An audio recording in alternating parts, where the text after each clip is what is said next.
It gets out of hand. Yeah, okay. I see two members. Oh, yeah, you don't have your, nothing can happen without the magic gavel. It's true.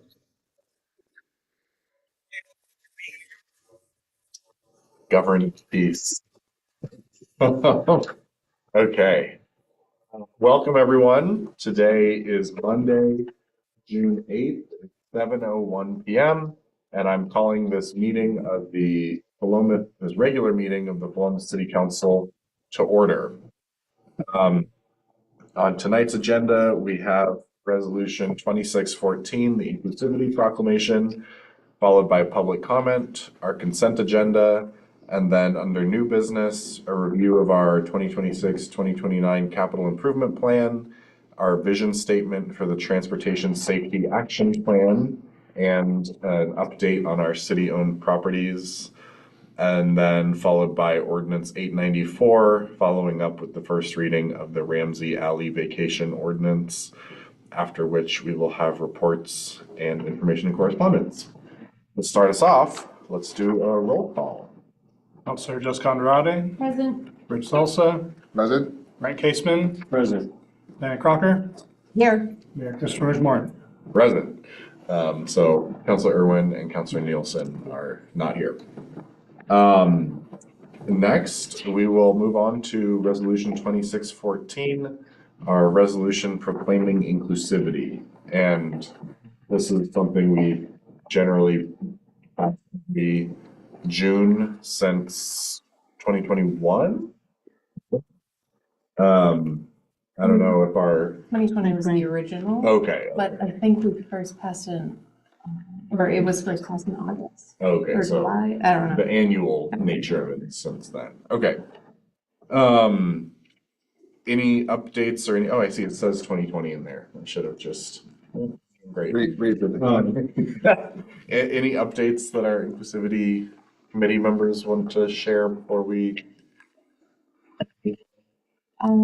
We had a couple changes. They were fairly minimal, kind of moving some of the clauses around to make it a bit more, thank you. Flowing? Yes. And we wanted to make sure that there was in the last, actually, I'm not sure if it's in. Oh, no, it's the second to last one. There it is. That depression, discrimination, and all that long list on 26, that it still threatens the health. So that's one change that we wanted to make, didn't get added in there. Sorry, line 27. I just realized it. I was like, I should actually double check to make sure that it lines up with my notes. So yeah, line 27 should be, and violence still threatens the health, safety, and resilience of our community. And there was a discussion about CAST and how that all fits in with everything, but we agreed to leave it as is in the list as opposed to moving it. And we'll probably talk about that a bit more at a future committee meeting. Was there, anything else? For 2 years, we've discussed whether to keep in the formation of our committee based on George Floyd and Black Lives Matter. And we've discussed it a lot. And I think, at least in my mind, we can't change history, so let's leave it as it really was done. So we just leave it there. I didn't want to exclude anybody by saying Black Lives Matter and that's all, but then this is what prompted the committee to be happy with it. Yeah. They did reword that second whereas clause to combine or to kind of pull the murder of George Floyd and affirming principles of Black Lives Matter are now kind of in the same segment as opposed to split apart. It used to conclude with affirming principles of all Black Lives Matter was kind of the closing statement of that whereas clause. And the committee felt it was more appropriate to liken that with the murder of George Floyd, Black Lives Matter, and then kind of end with, committing to eliminate all forms of racism wherever it exists within the community. So it was just reworded a little bit. And to clarify, or to add on to that, it was wanting to help kind of put a point on it, the fact that this is where we started, and like there was a reason for the committee to be formed, knowing full well that we wanted to, not solely focus on it. And just kind of reaffirming that, yes, we are still, committed to that, I guess. Words are hard. Oh, and then the other change was on line 16 on the second page. We realized that we didn't have community input in there. So we added the community input as, another way to help identify and eliminate discrimination of all sorts. And I think that's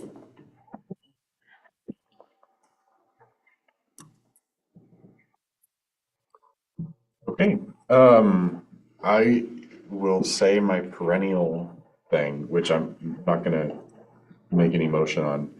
Just the first whereas has multiple sentences, so it should actually be like 3 different whereases, but probably fine. I'm tired. I totally get that. I just, we didn't want to try to split it up when this is the land acknowledgement, like word for word, that was used in, I think this was Oregon State University. I'd have to look back at the notes, but. I think you're right there. But thank you. Just especially after having our speaker at the council meeting or prior to a council meeting, Marie White Bear, saying, you really want to kind of respect that language. And so it felt strange to kind of split it up with whereases. I know that was the initial thought behind it.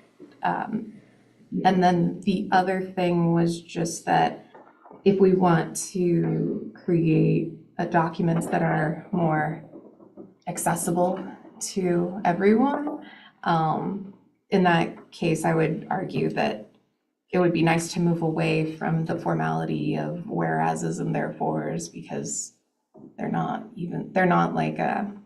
necessarily required. It's just, that's how it's always been done.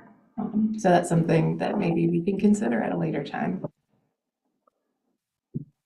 I guess I would just counter that with, I think if we want to make documents that are accessible to people, perhaps resolutions are not the venue for that. But maybe there's other avenues that are more accessible, but yeah. Okay, so the only actual poems that we're considering is rephrasing line 27 to violence still threatens. Correct. Okay. Is there a motion? Councilor Andrade? I move that we approve resolution 26-14 as amended. Does that work? With the suggested amendment? With the suggested amendment. Okay. Is there a second on that? Yes. Oh, okay. Okay, it's been moved by Councilor Andrade, seconded by Councilor Salsa to approve resolution 26-14 with the suggested amendment in line 27. Is there any discussion on that motion? I'm grateful to the committee for bringing this back again. Okay, Seeing no further discussion, would all those in favor please raise your hand and say aye? Aye. And resolution 26-14 is adopted unanimously. That brings us to our consent agenda, which has the minutes from Monday, May 11th, and the minutes from Wednesday, May 27th. There a motion on the consent agenda? So moved. Okay. Okay. Is Sorry. there a second? Okay, it's been moved by Counselor Caseman, seconded by Counselor Salsa to approve the consent agenda. Would all those, did you? No, Oh, I'm sorry, not you were- involved in okay. that, sorry. Would all those in favor please raise your hand and say aye? Aye. Aye. The consent agenda is approved unanimously. And that now brings us to the capital improvement plan. Rich and, is Kevin with us or is this, okay. I guess I'll, oh, yes. Seconded the. Rich, Okay. Rich seconded. Rich, I second it. Sorry, our recorder. Oh, fair, yes, okay, yep. Thank you. So yes, I'll turn it over to Public Works Committee Chair Rich Salsa and or City Manager Chris Workman and or. Yeah, so first and foremost, we're a little behind on this. Utility rate study kind of pushed everything back, and so we feel like we're gotten a front fender bender and then everything's shoved back into the radiator and back in there. So that's where we're at. So appreciate the council's patience and getting this to you a little bit later than normal. But we did get this out in front of Public Works Committee, went through, took a look at all the projects, made a couple of tweaks, but we're kind of in a revamping up phase, if you will. We spent a lot of money over the last couple of years. We've got projects that we're working on currently that'll bleed into next year a little bit. And that leaves us with not a lot of money in our land building equipment fund to take on a lot of any new big projects. You will note, we'll go through this page by page, but you'll note some projects, like the money that we got from the state of Oregon legislature for the sewer project, that won't be this year, that'll be next year. So you'll see that on there. So there's still projects happening. We're just, as we should be doing in land building equipment, the money that's being put aside there for projects, we're spending on projects.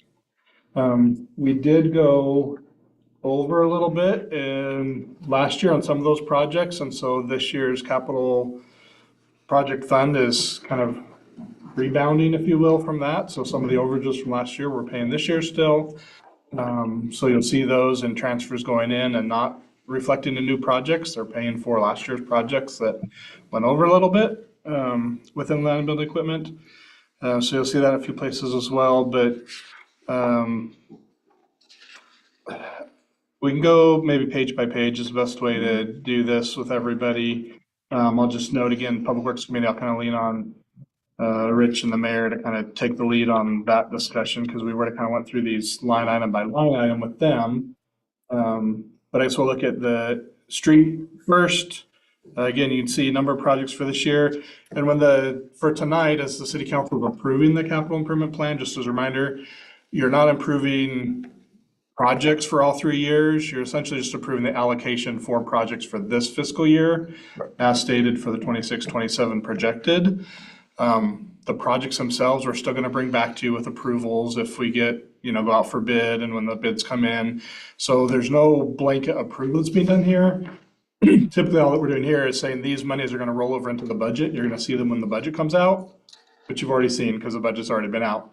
So what you will see tonight is there'll be a couple of adjustments here that Mike will touch on water specifically, where we'll need to make an adjustment here for water, and then we'll make a similar adjustment in the budget on Wednesday when we get to water. Just because the water treatment plant is expensive. And every aspect of it is expensive, as you'll see. Any specific questions on street projects specifically for this year, but even looking out? I'm trying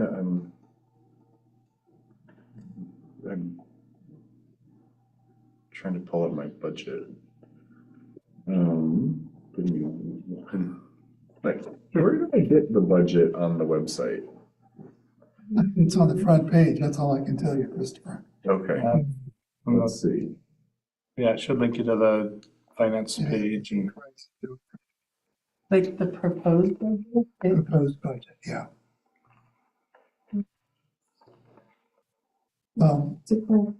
It's, you know, the improvement schedule, like questions for the improvement schedule as opposed to like the facilities and the vehicle and rolling equipment, correct? I think just on the street. Infrastructure improvement. Street infrastructure improvement. yeah, I'm just gonna. Okay, thank you.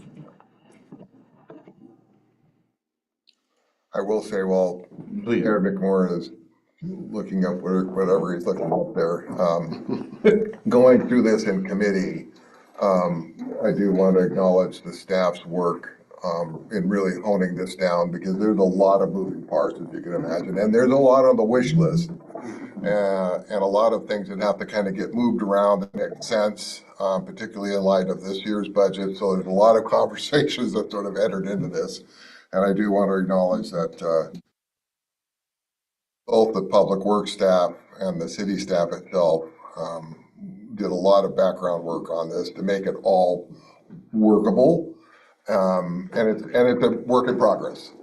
You know, nothing is ever sort of immutable, as we saw from a couple things went over this year, but, you know, trying to budget ahead of time in this economy right now is a little difficult. So we're taking our best foot forward and then having contingency along the line. So I think you see reflected in that. To the street. Yes, but now I'm feeling silly. Okay, but I did, Chelsea sent me the Go to thing. the bottom of the finance page. Yes, The I got main that. finance page, don't click on budget. Yeah. Now I have the PDF up. I apologize, everyone. Oh, you're fine. Page 82 or something, Yeah. maybe not that far, but.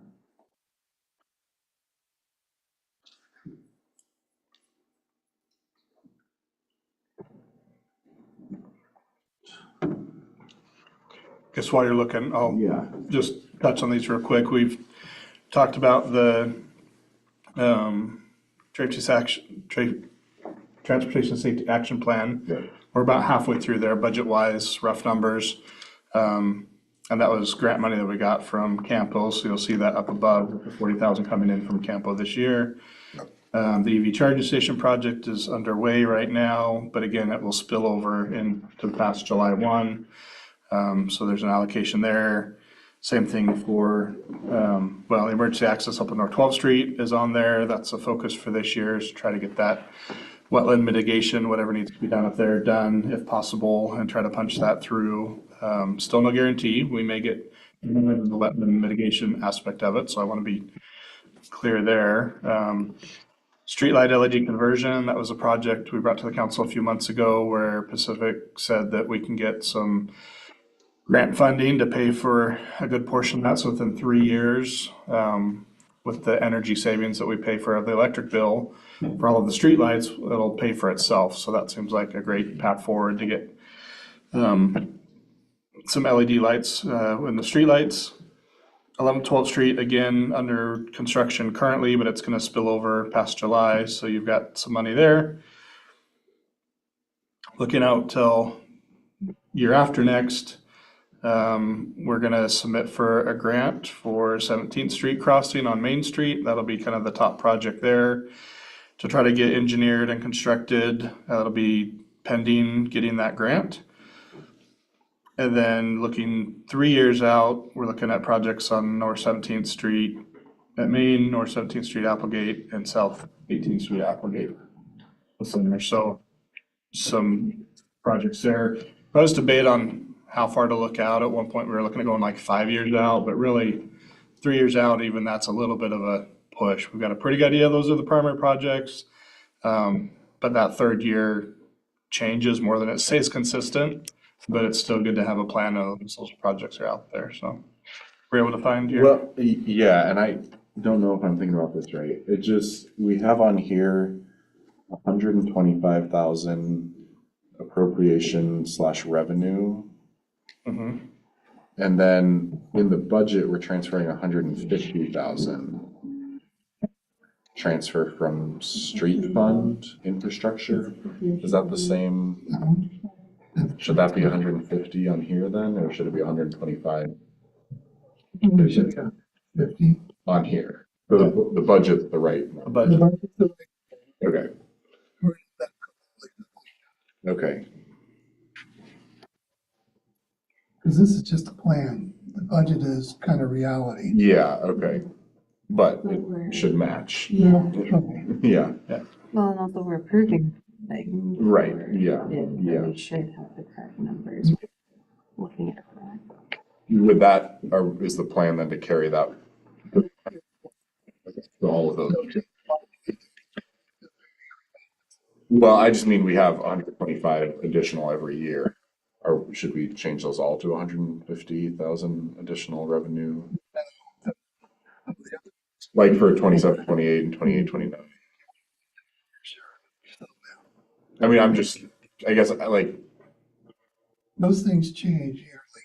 okay, Say 50, 75. I mean, I think planning for the 150 going out is prudent, okay, knowing that it could adjust, but okay. And so where's that extra 25? You'll go to the bottom line. yeah, it'll just end up at the year-end balance. Oh, okay. Just add 25,000 to the end of each of those. So by the time we get to the end of 28, 29, we'll be at 228, 750 instead of 203, 750. Thank you for clarifying. Yeah, thanks, Mayor. Anything else on that? No, I think that makes sense.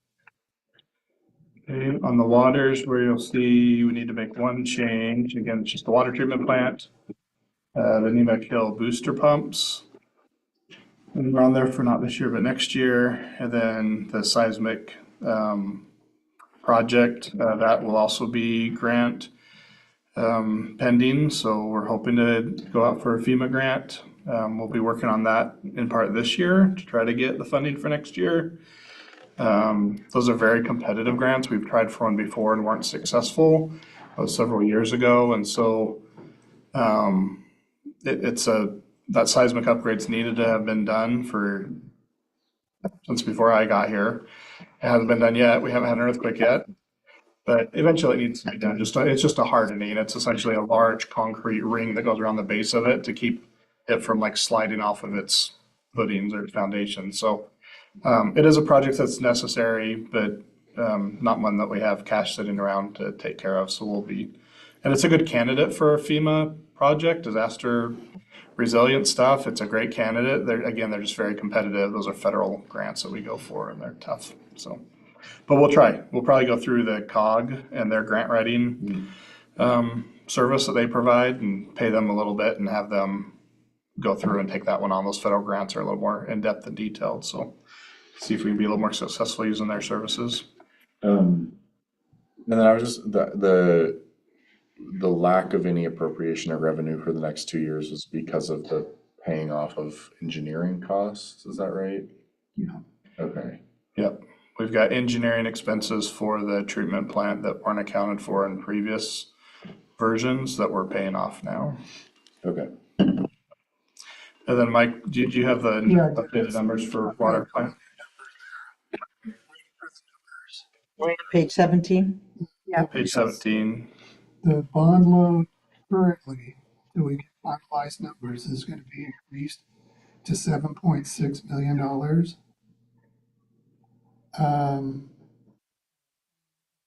It will stay. That number's good. The construction project number will increase to 15,950,000. And that'll keep them both balanced. The bottom line won't change. Those went up by $700,000. And the number's probably gonna change once we get the final, construction contract, issued it out. So I'm hoping that gets down to goes back to 6.9, I hope, but I'm not the one doing the negotiating. Yeah, we have to be able to negotiate that first change order yet, and so this would be our worst case scenario budget number. And Thank you, then Chris. if we can negotiate that down with the contractor, then we will. There's some of the aspects of the project, like the example I gave this morning was like the connecting the 9th Street well with the treatment plant. It would be good to do as long as we're there to make use of that groundwater, connect it over into the plant. But it's not necessary. It's not connected now. You know, it was just an added part of the overall project that would be good to do. But, you know, at a cost, and I can't give you the exact dollar number for that, but say if it was $500,000 to do that, well, let's save the $500,000 now. And at some point in the future, if we need to connect that groundwater, then we can connect it over. But for now, as far as water rights, treatment capacity, current usage, we don't really need to connect it, right? It would just be, if we get late into the summer months and we don't want to be drawn from the Marys as much, we could pull more up from 9th Street. But it's not a necessity by any means, so. Things, and there's other examples of those types of projects that were included in the original scope that we're gonna try to pull off of the bid. So just to make sure, so it's the 6.9 million would now be 7.6. Right. Correct, But then the business Oregon financing is still 8.35 yes. and the construction is 15.95. Okay. Thank you. Mhm. Any questions on the other water projects? Okay, we can look at sewer. As mentioned, crickets this year, we're kind of building back from last year's projects. And then you'll see for next year, the 2.65 million that we got from the state plus $250,000 from SDCs will get us to the 2.9, which is the current engineered estimate for that sewer project up 19th Street and out Industrial Way. It'll serve that whole north quadrant or basin of the city, that's northern sewer basin, so that we can get some houses built up there. When is that expected to happen? Well, we won't start engineering any sooner than July of next year. Hopefully the engineering we'll have done by winter, go out for bid January, February, and construction next summer. Or the summer after. 28. 28. Yeah. 28, sorry. And Industrial Way, is that just right there by Alerica? Or is it? North where Chenard's, or Chenard's Place, yeah. goes up along the It's like- northern side of the mill. Yeah, just south of Forest Meadows. Correct. That's what I was saying. Chenard Street. They just park a bunch of trucks. It's not actually shirts. Yeah. I was thinking that as a corner because when they won the Parade of Lights, that's where they That's where they parked it. their parade entry. Season long. So it's like, right, every time you drove down 19th Street, you're like, oh, there's their award-winning float. It was awesome. Oh, great. I always think of that as the Chenard's corner. Yeah. They do. Yeah, I mean, it's not, the It's not nursery there. their It's the landscape. nursery, yes. If you go there in search of flowers, you. Yeah. Um, They have an occasional pallet out there. I just need to make sure on this one. So the same thing around paying off engineering. Yep. And then having 492 in appropriation of revenue. Yep. Does that mean we're paying off like $1 million in engineering over the next 2 years? Pretty much.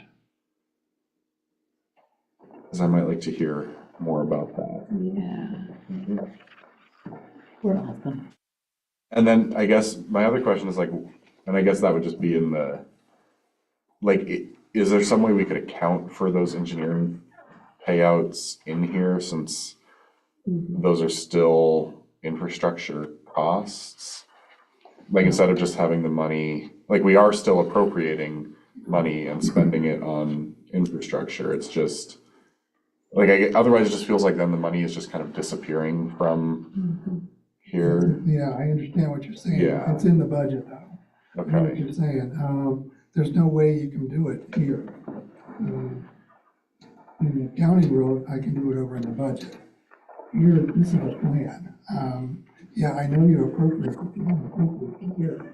You give this to us to make those appropriations. Yeah. They'll show up in the budgets. I guess I'm just even want, like, you know, we can have a line item for, I don't even know what the projects are of like, To pay off. Yeah, like 19th Street, sewer reconstruction, total expenses to date, 1.5 million. We still have another 400,000 in engineering or something, like that. If we still have sort of outstanding, I don't know, maybe we can figure that out, but I hear what you're saying, Mike. It just feels like this is not, Transparent. yeah, or like not then an accurate view of what we're spending on sewer infrastructure if we're also spending $500,000 on engineering that's not in here. Yeah, Well, but, I mean, yeah, I think we all get where you're coming from. I think it's, the intent of this is to show what money we're allocating in this year's budget to be spent on projects for 26, 27. And that's all projects from 25, 26 or prior. It just, the budget's the most appropriate place to show it. I don't know if, you could make a note, like on the bottom, we could put notes in there. I think part of the, so, if anything, we just do a line on note on the bottom underneath the sewer projects, just put debt payment or something like that and just do a note. Yeah, Mike, are you okay with just a note on the bottom there? okay. Just something to show what's going on, I think. Well, so question, Yeah. would it not be similar to the way things are kind of broken out in the street improvement, where there's engineering and construction for each of different sets of streets, and then you could have something there, and that way you have them the numbers a lot closer to what the total number is. Yeah, it's just those are for projects that aren't on the improvement plan any longer. They're past projects that are completed. It's just the debt that we're paying on them or paying off overages. So I think that note's the best way to go, especially, and again, I hate to push this, but especially if we're trying to get this approved tonight, I think keeping it simpler is going to be easier. I guess what I meant was like what the mayor was saying with the debt, caption, and then you have them broken out for engineering for this, engineering for that. But just something to consider. Yeah, like that engineering expense or a engineering I get what you're saying about this isn't really the place for it, but we're already being a little funky by doing this in the first place. So if we're gonna do it, I feel like we need to reflect it somehow. And just to clarify, this is debt that we owe ourselves, right? So we're not, okay. Yeah. Yeah, we didn't borrow money to do it. Right, It's just, okay. there's money in the land building equipment fund, and it's just an accounting principle to track Yeah. where it got pulled from and got paid. But the engineer's been paid. We Right, just need to yeah. get the accounting. And we're not accruing interest on, yeah, okay. No, it's just letting the accounting catch up with itself Yeah, essentially. So we can find a way to try it. Let me talk with Mike, and we'll either add it in there, kind of like you're suggesting, or we'll add a note at the end. But at some point, we'll make a reference. I think the key takeaway there is we want to show that we're still putting money into land building equipment towards water. right? Yeah, It's yeah. just, it's not showing up here because it's paying off Right. engineering before it's getting put in here, but we could make a note to show that there's still transfers coming into water, but they're, Yeah, well, and water, sewer, and street, Yeah. right? Yeah. okay, Yeah. we can find the best way to do that. Okay. I'm still leaning towards maybe a note at the bottom, but we can look at if it makes sense to drop it in here where it's not confusing on current and future projects. Sure. Okay, So, all right, fair enough. okay. Makes it work. Any other sewer? Everyone's favorite. Storm. You will make notice of the appropriation increase, so that's due to the utility fee increase in Storm. That's gonna provide some money to start doing some pretty significant projects there. So you'll see smaller project this year while we're building, and then over the next couple of years, more projects. I fully anticipate by the time we get to 28, 29, we'll have more than just that one project there. We're just kind of wading through those right now, so that's probably our top project. But we will likely have additional projects for 28 and 29 when we get to next year's CIP. Okay. Any discussion?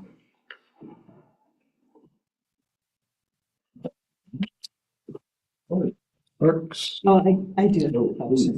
The ditch cleaning like on South Ninth Street, is that just, are you gonna make the ditch deeper?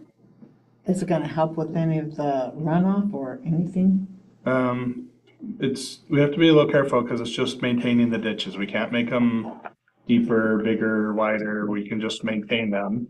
But sometimes maintaining them is taking the silt and the fill, all that out of them as well, but we're not, we essentially can get them, we're maintaining the ditches. We're not creating new ditches or changing the flow of water. It's really just about maintaining the ditches back to the original state of that storm ditch. Thank you. Which may entail steepening, if everything's kind of sloughed down, it might be, getting things back to where they used to be on maintenance, but yeah.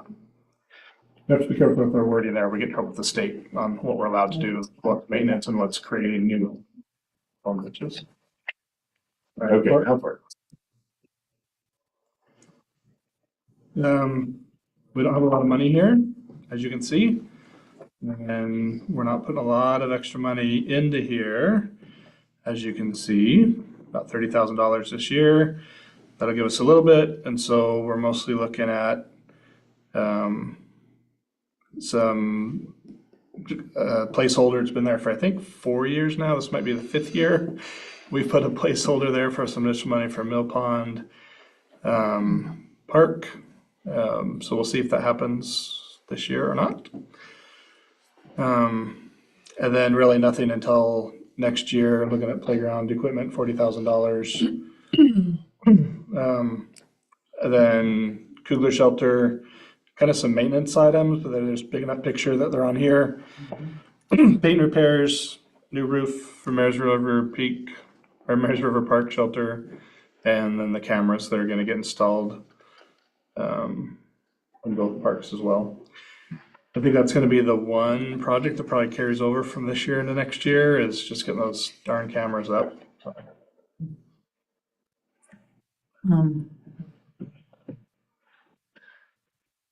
The Mill Pond Park, that's paid by the builder, isn't it? And not us? The contractor's got a development agreement to build the park, and there's specific things that they're required to install. But the thought in this was, if we had some SDC money, that all the developers have paid towards park SDCs, that could put some additional equipment in there that isn't required of the developer, then it'd be nice to have some extra money budgeted there. So if we wanted some, I don't know, additional play equipment of some sort, or an extra drinking fountain that's not there, or, the current developer is talking about a sports court of some sort, and maybe we decided we want fencing, and he's like, well, I'm not on the hook for fencing, and we can put some money towards fencing. It's that, just to have some extra money towards, whatever equipment we feel is lacking in the park that the developers, but otherwise, all of that park is within the development agreement being constructed by the developer. Can you remind me, and I know this is not super important for this, but what is the acreage of that park? I want to say 3 acres. Okay. That's a big park. It's a good sized park. I was thinking of a block. Just the neighborhood, right? No, it's a good size. Okay. I can double check that number. Just because I know with the different changes to the. About half of it is storm detention, so it'll be open grass field area that's depressed, so that in the case of a large flood event or something, it's got additional storage there for storm. So a lot of it, great percentage will just be open grass field area with some trees and stuff around it, and then down in the southeast corner is the playground area more. And it'll have a restroom and a little shelter and picnic table and 2 play structures, one for smaller kids, one for older kids, bike racks, that kind of thing, so. And could we put soccer goals on the depressed Depressed area? Seems like no one's looking for soccer. Yep. Practice. Yeah, in fact, it's a great dual use for those types of facilities, yep. Okay, any other park questions? Now, the real moneymaker, bike path and footpath. So 1% of the funds we get from the state for transportation have to go towards bike ped improvements. So we put that money towards this bike path, footpath account each year, and we're just planning to put that money towards the 17th Street crossing at this point. So it'll qualify as an appropriate use of those funds. So we've got all that in there for next year's budget. Can you remind me what we're doing on 17th Street? They just to make it better? replace the current overhead yellow Yeah. beacon with the rectangular rapid flashing beacon like we have Lower. on the highway now. They're lower. Good, because They're when more I push just- the button to go, I cannot tell whether it's activated or not, and that's really good to, that's good, okay.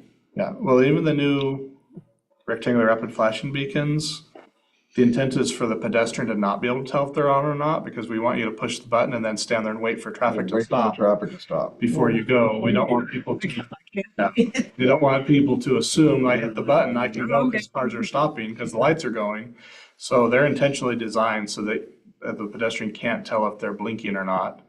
They're forced to wait for the traffic to stop before they. Well, and when one side stops, I think I'm safe, but then sometimes the that's- other guy not paying attention. Again, the one now, you've got one yellow light overhead. This will be, the rapid flashing on either side and one in the median. So it'll be much more visible. Yep, for the drivers, yeah. I It'll be just- more visible for the pedestrians, but much more. Point to it. Just point to it anyway, Yeah. if you don't know. And they'll be adding some lighting in that area as well. I mean, ODOT has a standard, anytime you put these RFBs in, there's additional overhead lighting that has to go in place. They look at the spacing, the island in the middle for refuge. So there's a whole standard that we have to meet, which is why it's as expensive as it is, because it's not just a matter of swapping the light out for other lights. There's a whole new standard that we'll have to. It's not necessarily for me, it's for the school, right? For Yeah. kids, yeah, Right. which is way more important. We also had a brief conversation, and I'll introduce it here just to get on the radar. There was conversation in the traffic safety action plan, Spoiler alert. spoiler alert, which about when we do look at the improvements there, if we need to look at that left turn off of 17th Street as well, onto the highway to see if that is still needed, or if we can eliminate that left turn westbound from 17th Street onto the main street. Just as a safety precaution, and mostly for that crosswalk. You only have a couple of blocks of vision clearance there anyway, so it's kind of iffy, but then when you add that crosswalk in there as well, it just adds to the confusion or potential confusion, so. Left turn Look at it. from the south Yeah. going north, So if you come out of the, crossing By one eats and treats. turn. I think most sane people turn left and go up to 15th Street and hop on the highway that way. But there's some daredevils out there that, anyway, that's footpath. Facility improvement schedules. Again, this is the proposal for now. There's some language, we won't look too far ahead, or some proposals on how this could change that we'll look at the budget meeting on Wednesday. But for now, these are kind of the recommendations of putting money forward for building improvements. We do break them out between upgrades, remodels, parking lot, landscape restoration type work. I mean, parking lots wear out. They need to be or at least resurfaced, more than repaved typically. Then HVAC wears out, and those are big ticket items we don't typically have the budget and the maintenance for. And so we put money aside every year so that we can pay for those when those HVAC units go out. Same thing for police, library, you'll see the allocation numbers, and then public works. Parks equipment is down there. We had some conversations about breaking that out further. But you'll see, that's something that we didn't break out this year that we'll break out in a future year when we've got more time to look at those individual costs. So that it was to look at individual park buildings and facilities and maybe allocate those a little bit differently. The city hall parking lot, are they gonna be able to move the handicap parking? And put a cut in the sidewalk so they can actually get up on? That's in part of the current approved plan for the remodel. Right, but we're And not doing the remodel, but we are we're doing. taking the parking. remodel back to the finance admin committee to see if there's aspects of that that we want to still move forward with. Specifically, the ADA compliant stuff and the security for staff, and if there's more aesthetic things we can pull out of the project. So we'll have that conversation with finance admin. And the public works, are we adding square feet to their property to be able to use it? Aren't they out of space? Public Works building, Well, The yard, you mean? like yeah, there we go. not that I know of. Let's see how plans I haven't heard about yet. You I mean- think when we talked about, let me see, this is my train of thought. We talked about the emergency gas station, putting it at the police station, and they weren't excited about that. And then Public Works was the place, but then they said there's really not enough room to put it there. So that's why I was asking if they would now have more room. Current plan, Okay. it's not been accounted for here. So I guess to clarify, are we going to get any updated numbers for consideration before we approve the budget?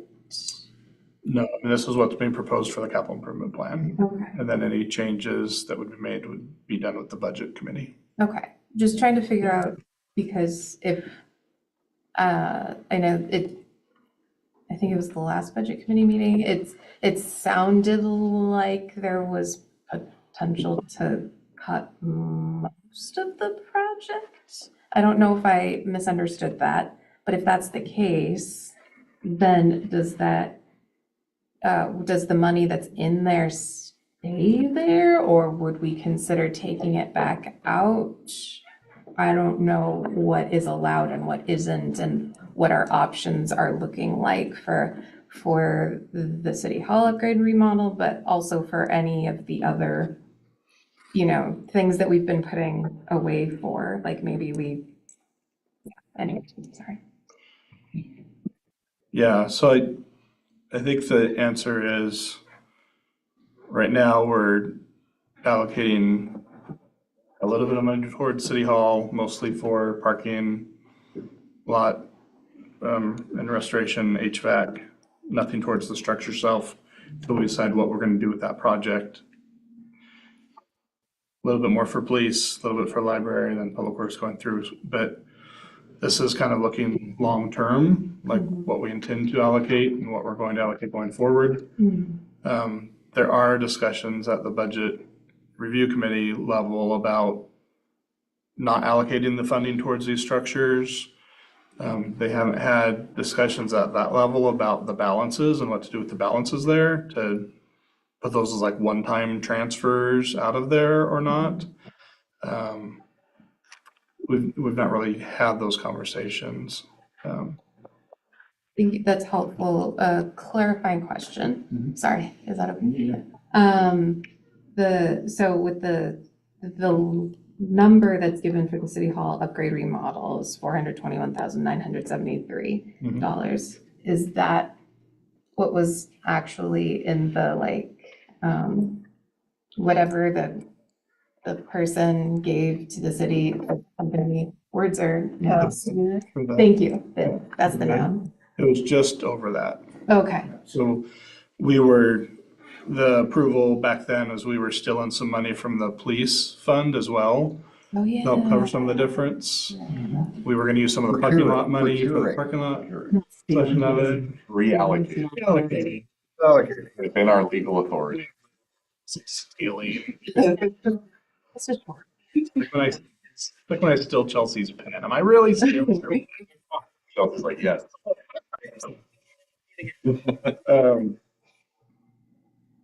Yeah, so and I have to go back and look at the exact numbers, Counselor. I apologize, but when we brought that approval, the bid for the council to approve the contract, well, let me back up. We had the RFP that got approved, or a dollar amount that got approved. It was essentially here's the proposal. It was the We didn't end up contractor's, with it was a contractor's estimate or a We kind of a design level, so we didn't have an actual bid number on it. But we had enough money allocated here that the intent was, depending on where the bids came in, if all the bids came in $200,000, then we would have enough, but depending on where the bids came in, we were hoping that we would have money, or we'd be able to negotiate, pull some things out of there that again, were more aesthetics or whatnot. Thank you for the reminder. So I guess, so what we get to, so this is essentially a first, well, I guess it would be a second round since you said Public Works Committee already approved this, that it's the council level's potential approval of the full upgrade remodel without knowing our options, but then the budget committee has the final, Well, I guess, I or mean, like the ability to, it's the not like city hall- saying, yes, we're definitely doing it. Yeah, the Sorry. city hall remodel project Mhm. won't go forward before coming back to the city council. It's been too much time, too much has happened. Okay, Looking at a new fee, we've got utility rate increases, so a lot's happened. Okay. I couldn't in good faith just put that out to bid and say, oh, the council approved that 12 months ago. Yeah. So that's gonna come back to the council after it goes through finance admin committee and we kind of work through a little bit more.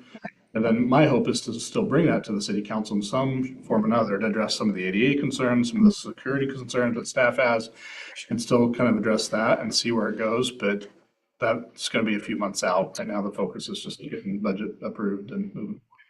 yeah, no, thank you. I just trying to figure out the larger picture of when, more for the budget side of things, when we potentially set a certain rate for, city services fees. Somewhat more confusing for the budget review committee because we've already got those agendas out for Wednesday. But the council by any means could direct staff to change any of this, right? You have direction to change the allocations here, but you're gonna have a shot to do that on Wednesday, the budget review committee, and then after the budget's reviewed, you also have the opportunity at that point to do it as well. And so I'd kind of caution the council on taking action on changing this tonight, just because it seems like it's make more sense to do it during budget review on Wednesday or even after the budget, but. I will say though, I think we should have the discussion about how we feel about this, just because given that the budget review committee isn't supposed to get into like particular line items, if we say, oh, the council discussed it, the council is comfortable with having some adjustments there, then it's fine for the committee to start moving around. So even if we don't settle on a dollar number or something tonight, like, it sounds like there is openness on the council to reallocating some of the city hall remodel fund. Am I hearing that correctly? Or maybe I'll just put it, what if? That's what it was, that's what we had, we chatted about that. Right, and so I guess I'm. As an option. Right, so I guess I want to get sort of a more formal, like, council opinion on this before budget committee, if we are gonna talk about it in committee. Because if the council's like, heck no, don't touch that money, then, that changes the narrative for the committee. But if the council's like, yeah, we can move some of that around if that's prudent, or we can get rid of all of it or something, not get rid of, don't worry, Mike. So anyway, I guess, yeah, I'm just curious for thoughts on that pot of money, Councilor Crocker. My thought is that we have decided to table it for now and put it off as far as the ADA and the security issues, but that we're not gonna throw it out the window because it needs to be done. But we're just not gonna put it into use this year. Then what do we do with the money, I guess, is the Save it for when we do it, because you know it's Okay. gonna be more when we get around to doing it, but we need to have this ADA accessible and properly done. And feeling safe, we should address that too. I mean, that's my opinion. Yeah, thank you. No, I agree. Okay. Counselor Caseman, not to put you on the spot. Yeah, let's.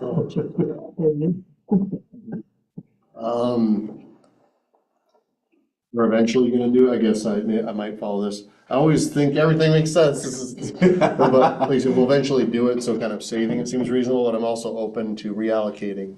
So Great. Yes, Counselor Joy. So I guess by not doing, I guess, what is the difference between saving and reallocating? Because with reallocating, we would potentially just be saving it, right? Like, Well- by allowing it to be part of the, whatchamacallit, the ending fund balance, is that the Oh, yeah, I like mean- for the general fund or the something general like fund. that? Because Right, then you you can could. transfer that again. and- It depends on where we'd be reallocating it to. Say you Yeah. could reallocate that to the ending fund balance, I guess. Saving in a way. Sure, I mean, yeah, I think I had also brought up the idea of like actually reallocating it to The a project. different project, like I to the see. water treatment plant or to, so then in that case, it would actually be spent. Okay. And it would reduce our debt load. Mhm. So it just depends on what we're reallocating. Yeah, because I guess, yeah, sure, you could reallocate it from the specific savings line item for City Hall to the ending fund balance, and then it could get spent out of the ending fund balance if we go over. Forget where it came from. But the city would have the same amount of money on paper, just in a different place, whereas if we put it towards something else, we would actually spend the money. Okay. So. Yeah, well, thank you. So, okay, so I'm hearing that there's openness to looking at this with some desire to just hold on to it for the future, but not do the project now, and some openness to reallocating it potentially. But is that fair? Yes. So I guess I'm gonna come back to why are we doing all this? This sounds way too complicated, honestly. Is this because we were looking at the service fee and tried to reduce the need of the service fee by not having to do some projects? Is that what this is related to, or? I guess I'm not clear on why. We would reallocate. Because there's $421,973, that's the current balance. Yeah. The money in the bank, so Yeah, to speak. yeah. Okay. So, Well, I guess it depends on why we're doing what. I think. yeah, that's what I'm coming Okay. back to. Why are we, that kind of got lost somewhere along the line. The proposal that I had of moving some of it to pay off some of the water treatment plant was specifically because when I became mayor, I thought we'd take out like a $2 million loan for a water treatment plant. And now we're taking out like a $8 million loan for a water treatment plant. And so I'm trying to look at places to reduce Okay. the amount of long-term Okay, loan debt okay, thank with you. interest Yeah. that we'll have to pay. But it seemed like it would make a much bigger bite out of the apple when we were gonna, transfer $400,000 against a $2 million loan versus $400,000 against a 7 million loan. Right. So, I mean, not to say that's not still worth considering, but that was where my original, I had that idea before the whole city services fee discussion. Okay, got it. Purely Okay, based thank on. you. Yeah, just trying to find capital that we could apply towards the water treatment plant to avoid taking out The additional indebtedness. indebtedness on it. Yeah, Thank you. Okay. yes. I am concerned that we reappropriate that or no, reallocate it, that it is essentially the same number that we would gain from the fee. And people would just say, let's just use that instead of a fee. And then we never get security and accessibility thing's taken care of.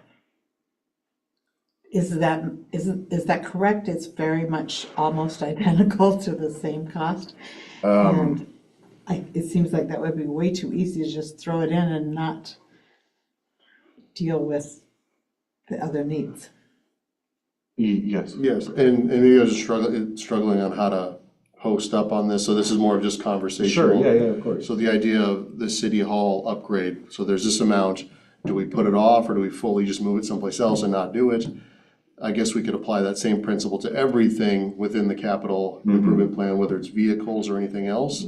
So it does, in one way, it does seem like if we do that, we just do it to everything for a whole year and, oh, we got $8 million. So, and that's probably not the thing to do. I know that the remodel, the city hall seems more discretionary in some ways than vehicles or whatever else. So maybe that's why it's easier to look at that particular thing. But once again, I guess if we say it there, we could apply that principle to everything. We'll bump everything back for a year, see how many millions we can get from that, and then, but that's probably not the best way to go. So once again, I'm struggling to post up on this, but that's the best I can do. So I'm just gonna add one more sort of layer on that, because honestly, whatever the funding would have to be for security and ADA, let's just take that part of this amount of money. If it saves us $60,000, is it really worth it? Honestly, you know what I mean? So if our sort of goal is to keep the security and the ADA part of that intact, if that's 90% of the budget or that cost, for the project. then this is, and the longer that we put this off, we're gonna run out of fun, you know what I mean? It's not gonna, yeah. That's the only caveat to this. Well, and the whole remodel sounds like you're putting in new landscaping and new carpet and new paint, and it's gonna just make it pretty, and that's not a priority in my book. Right. But ADA and security are a priority, so whether we should just call it ADA and security rather than remodel, or maybe other people have different priorities and it says, yeah, we need new carpet or something, I don't know.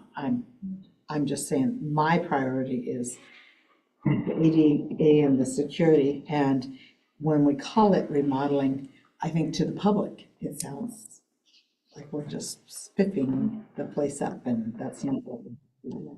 Okay, so maybe not to just go back to the Can we beginning. put Pandora's Right. box back together? Maybe the sort of message to the committee is that we don't want to spend that money on a city hall remodel right now, but we also don't want to reallocate it just yet. We want to finish the finance and admin sort of recommendation and then see what percent, like, you know, if we can do the security and ADA for 200,000, then what do we do with the other 200,000? Does that seem fair? Is that kind of what I'm hearing, or? At this point, that probably seems the most reasonable. Okay, Yes, I think so too. okay. The only caveat I would put in there is that I don't know, I wouldn't necessarily blanket like, but we're not gonna do it this year. Finance admin committee is like, if it's $200,000, we can do that, then why not do it this year? If the money's just sitting there, you wanna wait for next year till it gets more expensive, or you wanna do it this year, well, it's 200 instead of $230,000, so. I guess I just mean, we're not gonna necessarily spend 400, like, because right now it's slated to spend $421,973 on the full remodel in 2026-27. And we're just saying that that's not, like, that is pending review. Pending city council approval. Yeah. But I would recommend that we still leave that money in there. Yeah, I'm not saying, that's all I'm saying, is that we're not, Okay. yeah. And I think that's fair. So I mean, staff's recommendation is as is written, right? Leave the 421 in there, Yes. 422, leave it in there, just have a conversation, finance admin, bring it back to the city council, decide on what we want to do, make a plan going forward. You know, putting the money towards the water plant, I totally get trying to reduce the amount of money that we have to borrow. I will say the money we're borrowing is within the utility rate increases that we've already approved. we'll be able to cover that principal and interest payment still. So we're not looking at, oh, now we have to increase utility rates again because the cost went up. We're still going to be able to make that principal interest payment even with the higher loan amount. And again, we're actively working to get that loan amount down anyway. Still putting $400,000 towards that and not having to borrow $400,000 has got some benefits, but it's a one-way door, right? We can move money from here to water. We can't move money from water into, use the water proceeds to then remodel City Hall Right. or do ADA upgrades at City Hall, right? So it's a one-way swinging door. It can come out of there, but it's not coming back.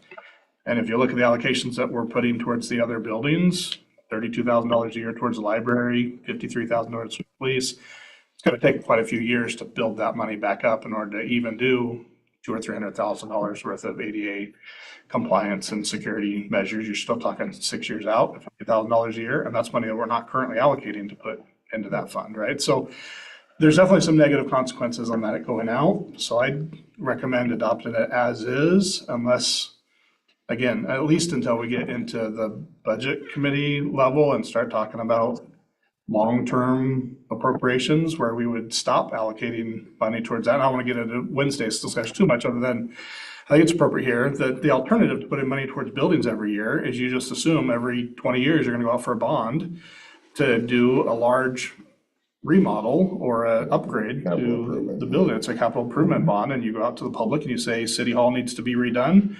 There's ADA issues, there's security issues, there's size issues. We don't have the size that we need. And we need $1 million to do a major remodel of City Hall, and you go out and you pass a bond measure and you get the bond in place. So that's the alternative. Same thing with the library, what do we have in there now? 596 is what's needed, we're assuming, but we're not gonna do any type of remodel or upgrade to the library for 596. That's a multi-million-dollar project. So we've got almost 400,000 in there now. Why sit on that 400,000 if we know that we're gonna have to borrow, quite a bit of money, in the $2 to $3, $4 million range upwards, to do anything significant to the library? You could just as kind of make a case to not worry about having $400,000 in the library, although having that money in there puts you that much closer, and it's how much less you have to borrow towards that project, right? So I also will push back on that a little bit because, and we talked about this, the library, there's a lot more potential for philanthropic support, whereas there's not really any potential for philanthropic support for ADA and security upgrades to City Hall. So that was part of my thought process with that is like the library, I'm not as worried about us funding that fully out of pocket. There's a lot of external support for that. But, All on us anyway, right? well, the facility is, but yeah. Yes. Can I ask really quick, what the security measures that we want? Do they want glass or bulletproof glass in front of them so they have the window? I know, I'm thinking of the middle school because we Yeah. redid the whole front because of that. Service windows as opposed to the wide open bolt-in that we have now. It'd be service windows. Okay. And we'd have multiple, so one for municipal Sure, court, one for yeah. planning, Each desk. one for utilities, yeah. And security system, that thing. Yeah. Yeah, our security The system. budget also to is- push on. We have that, we're talking about just for the doors, even the alarm for the door at night, broadcasting to everybody. We don't need to hear it. It's working. It's working, but We need to replace it. it's- We've been told it will need to be replaced. just Yeah, because it's like of anything else with End of technology, life it's dated software, and- yeah, Yeah. yeah. When you have to call the software engineer to come out and fix it because there's no other fix for it other than rewriting the software program. It's time. I've been here since.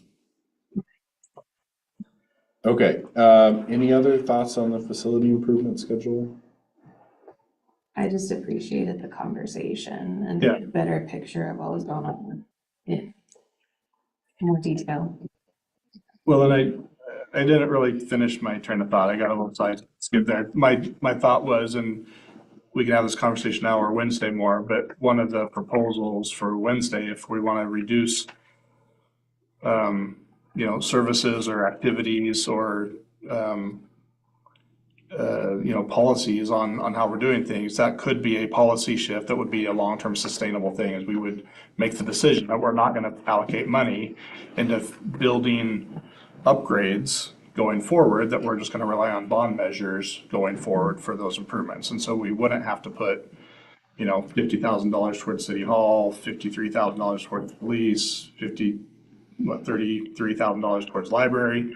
We would just wait till there was a need, like, hey, it's time to upgrade the library, we're gonna do fundraising, we're gonna look at a bond measure, we're gonna do whatever, we're gonna go on that, rather than moving money away every single year over several years to build up enough money to make a dent. So it's a different philosophy, but it would definitely save us money year in and year out, right? I mean, it's money that wouldn't be going out of the general fund to landfill equipment. We would just rely on bonds for that.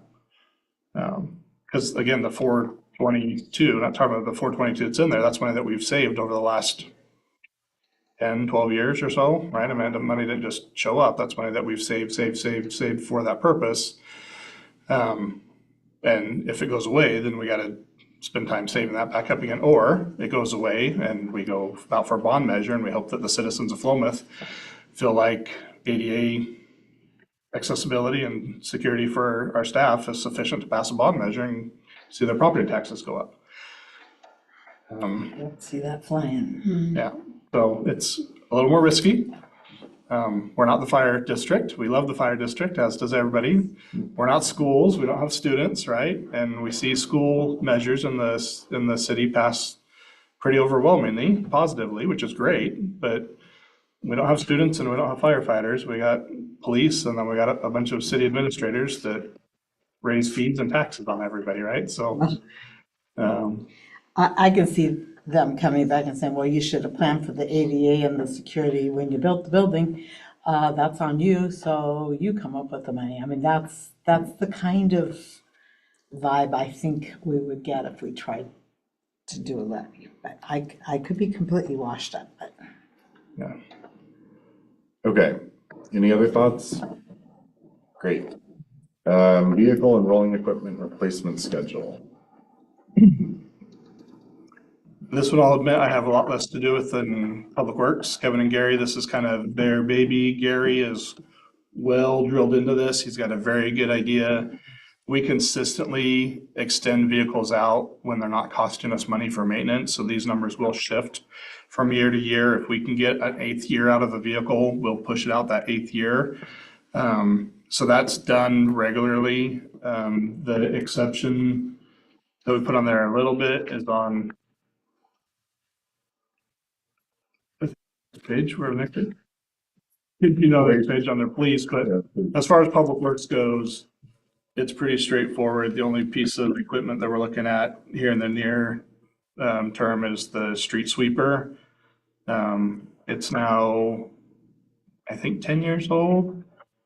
But look, I have to go back and look unless it says where it is here and I don't see it. Yeah, it's 11 years old. Yeah, so it's 11 years old now, which is funny because I remember when we bought that little guy, he was so cute, putting around, I was like, cute little street sweeper. But it's at the end of its useful life. We're starting to pay more for maintenance. When it goes down, the streets just don't get done. We don't have a backup. We just don't do streets until it gets fixed. So anyway, that one's coming up really quick. And then there's a John Deere tractor for the Parks Department that needs to be replaced as well. Straight vehicle is in 1 year. Yeah, and I keep punting on that one too. Every year we punt on it. Who needs it? It's maintenance costs are very low. Very low. Because you don't do anything?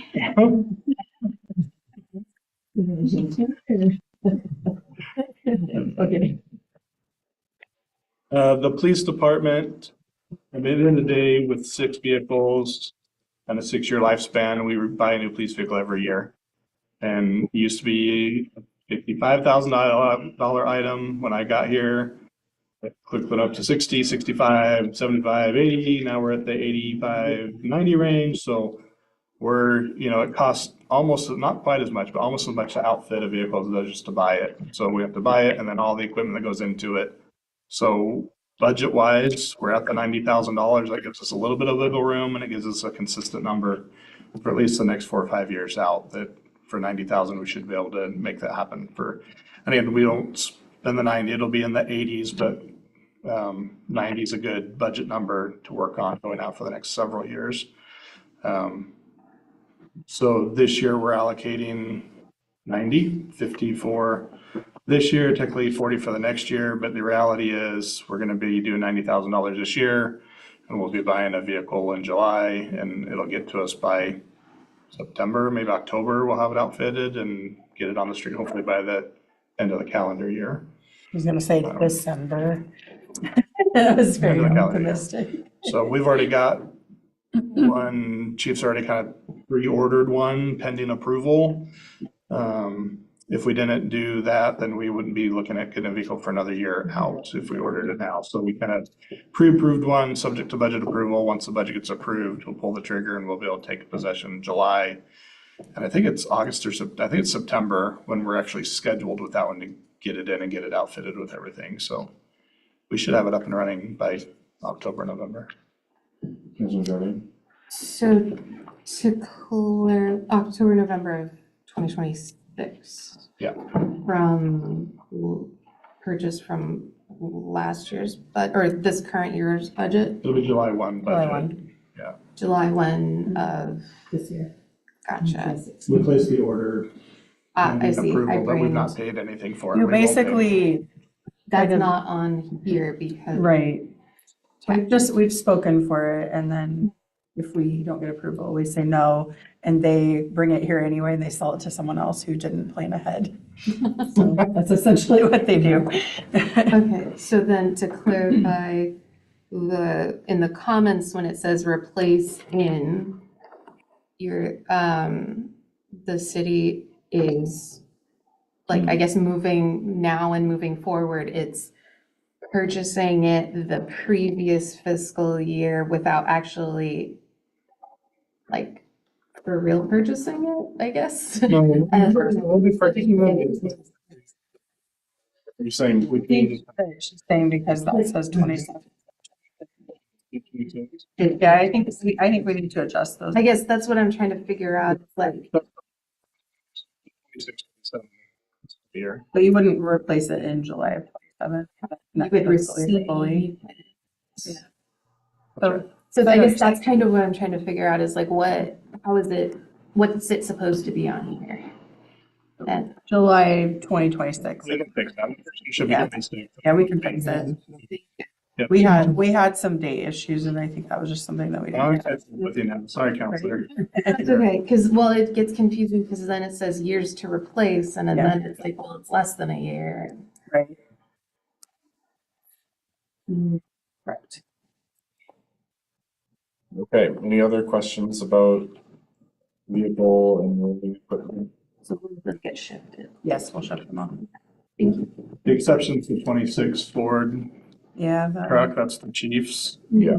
And that one can last much longer because it doesn't have to have all the requirements that the patrol vehicles do. It's not a. Outfitted it's with not a- lights and everything, but it's not a person. Much as you might want. All right, so I think we're just looking for a motion to approve with the directions or the corrections that have been made tonight. Counselor Salsa? Approve the 2026-27 capital improvement plan and allocations as slightly modified. Okay, is there a second? Okay, it's been moved by Counselor Salsa, seconded by Counselor Caseman to approve the 2027-2028 capital improvement plan as modified. Is there any discussion on that? I guess I'll just say, and I just say, I want to say it, but I'm not trying to, I really appreciate all the work that's gone into this. I really do think for next year, we need to try to populate in more projects on some of the ones that are like utility rate funded area, like the fact that we have no water projects right now and no storm drain projects. Just kind of feels like it defeats the point of having a capital improvement plan if we're just kind of picking projects every year that we'll do that year. And I know that's not what I know it's because there have been changes, but I just want to say for the record, I think we really need to make sure we are planning out 3 years in advance with the capital improvement plan. Otherwise, there's not really a point in having one. So again, I get why we're not there this year. I just, I want to kind of put that on the record. But any other discussion on the motion? Seeing none, would all those in favor please raise your hand and say aye? Aye. And the capital improvement plan is approved.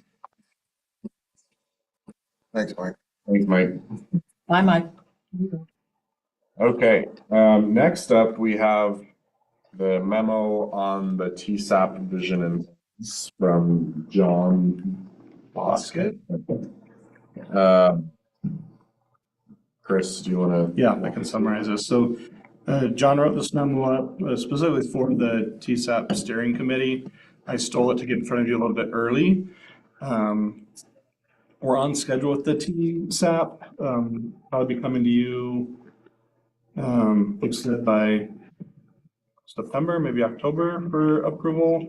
But we want to get a resolution part in front of you. One of the requirements of the TSAP from ODOT standpoint is that they want to have this vision statement approved by the city council. Preferably for me, that would come by way of resolution. So I want to get some language run by the council so I know what language to put in the resolution, bringing back to you next month. So we can roll that into the TSAP for your final approval the month after that. This is a very aspirational statement. Essentially, we want 0 fatalities on our roadways, period.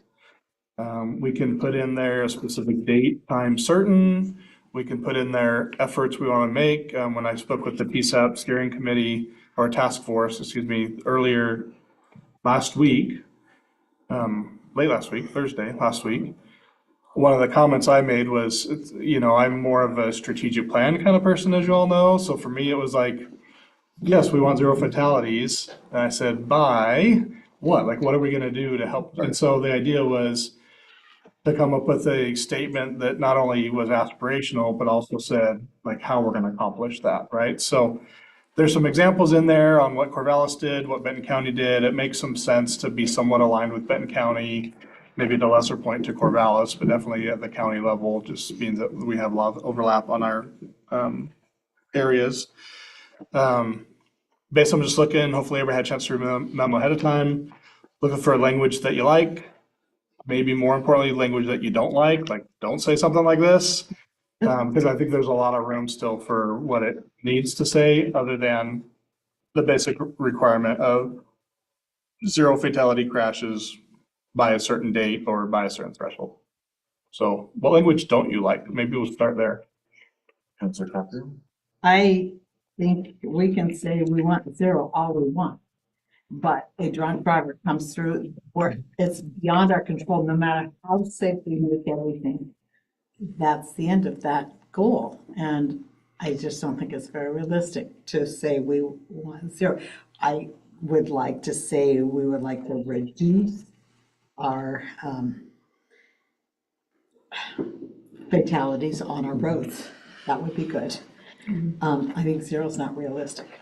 Don't we have to say 0? We have to say 0. Yeah. The state goal, and I think, let me speak this real quick. The state goal for transportation safety action plans is to identify the worst areas for severe accidents and fatalities, and to put money from the state directly towards those projects to make those areas safe. And then once you do those areas, so like in ours, I think we currently have 5 areas, no 6, we added a 6. 6 areas, you're welcome, that we've identified within our transportation system that we want to target, get money for, and make improvements. Once we do that, we're going to update the TSAP, we're going to find another 4 or 5 or 6, right? So we're going to continually be trying to work on the worst areas in town, and the aspirational goal is 0 fatalities or serious injuries. So, to say that a drunk driver might hit and kill somebody or fall off the road and kill themselves doesn't negate the fact that you still have an aspirational goal to have 0 fatalities, and you're going to do the engineering and the effort to try to make your roads as safe as they can be, right? So I get what you're saying in the reality of things. Again, I liken back to our strategic plan, where all of our goals in the strategic plan are very aspirational. Like Philomath has great parks. Philomath does this, right? And so that's what I envision for this statement is to be very aspirational and just say Philomath has 0 serious accidents or fatalities on our streets and highways. And by 2040 or 20 whatever, we want to be able to say that, right? 2075. I'm just gonna say one thing really quick, and then I'll do Counselor Andrade and Counselor Salsa.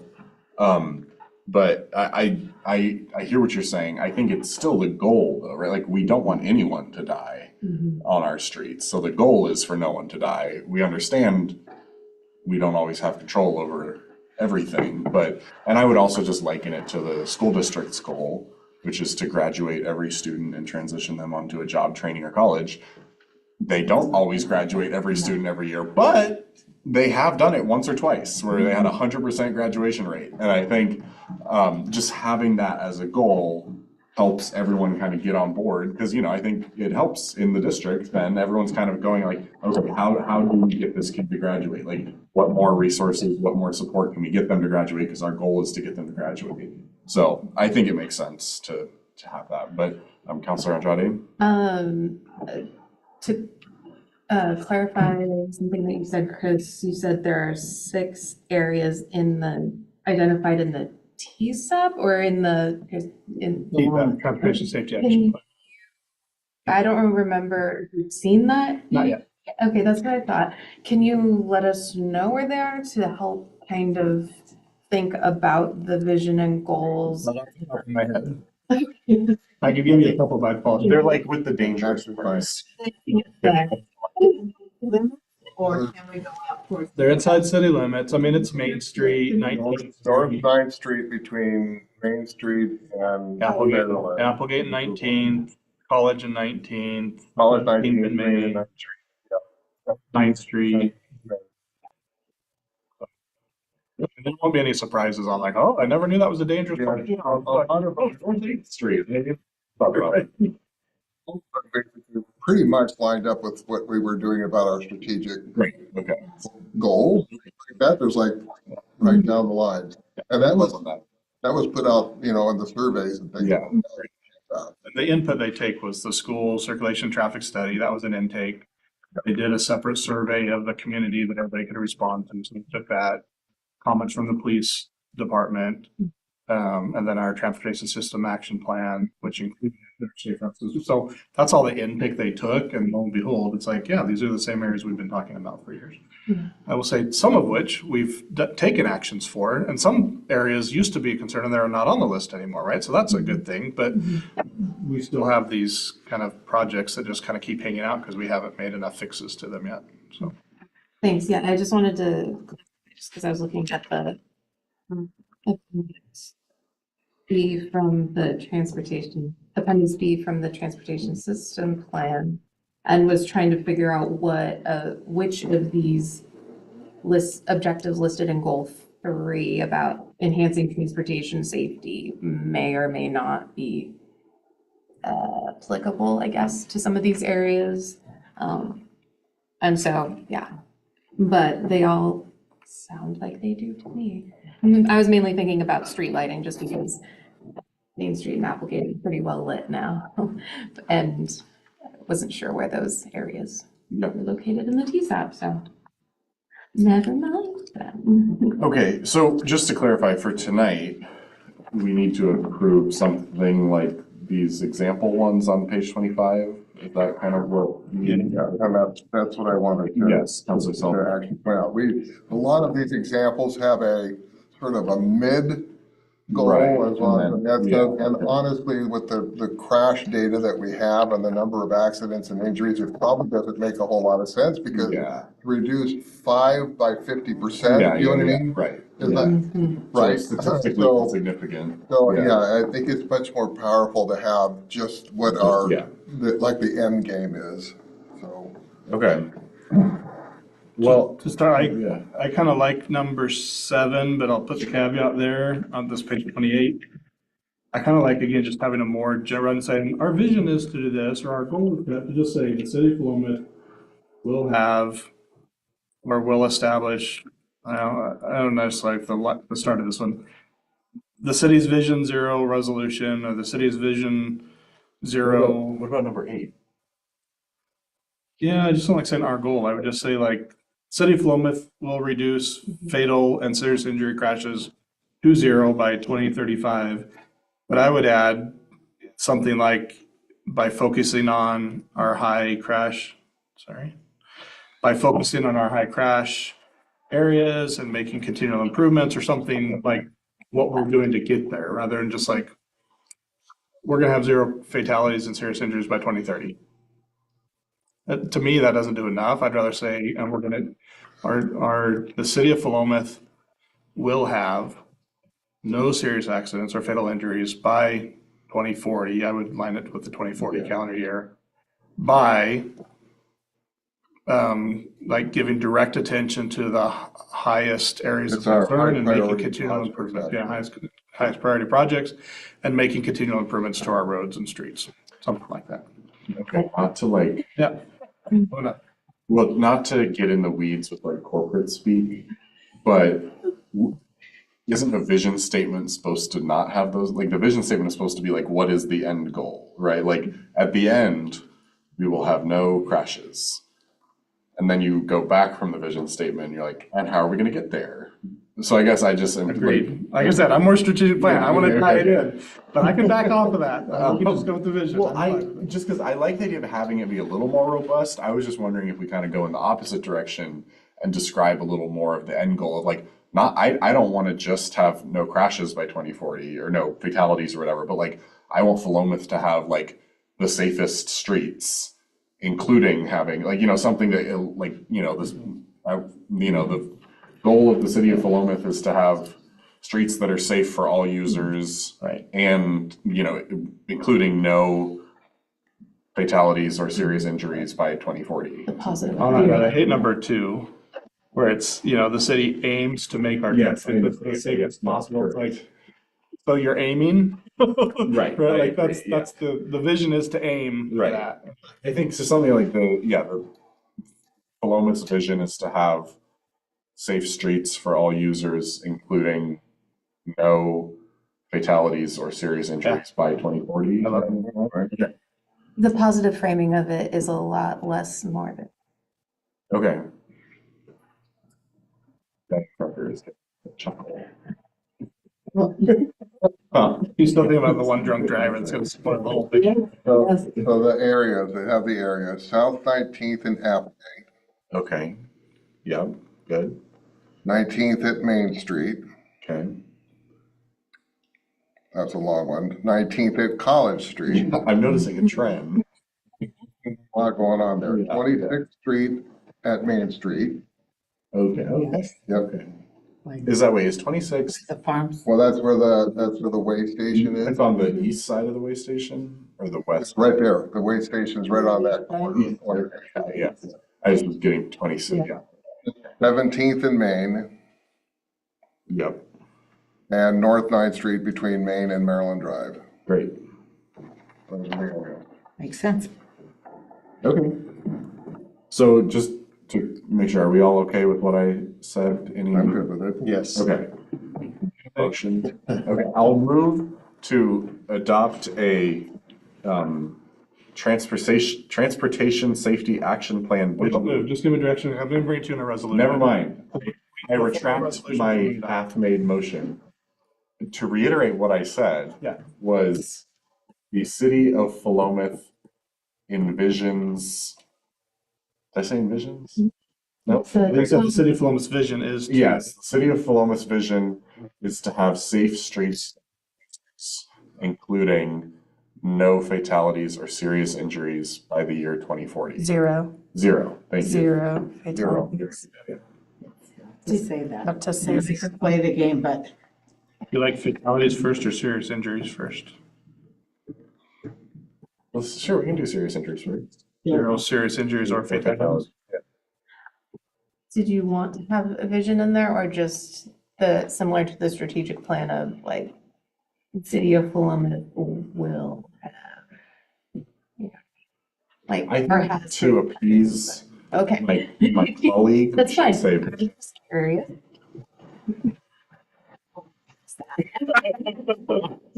Okay, I got that. I'll bring it to you in resolution. If we want to tweak it a little bit more, then we can, but that gives me enough. I can bring you a resolution next month.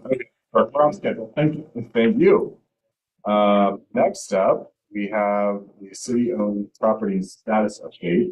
I'll just say, because this is my fault. I just asked Chris to prepare this for us because we have a lot of properties sort of with various contracts and legal negotiations, more so than I think we usually do for a small town, especially for us.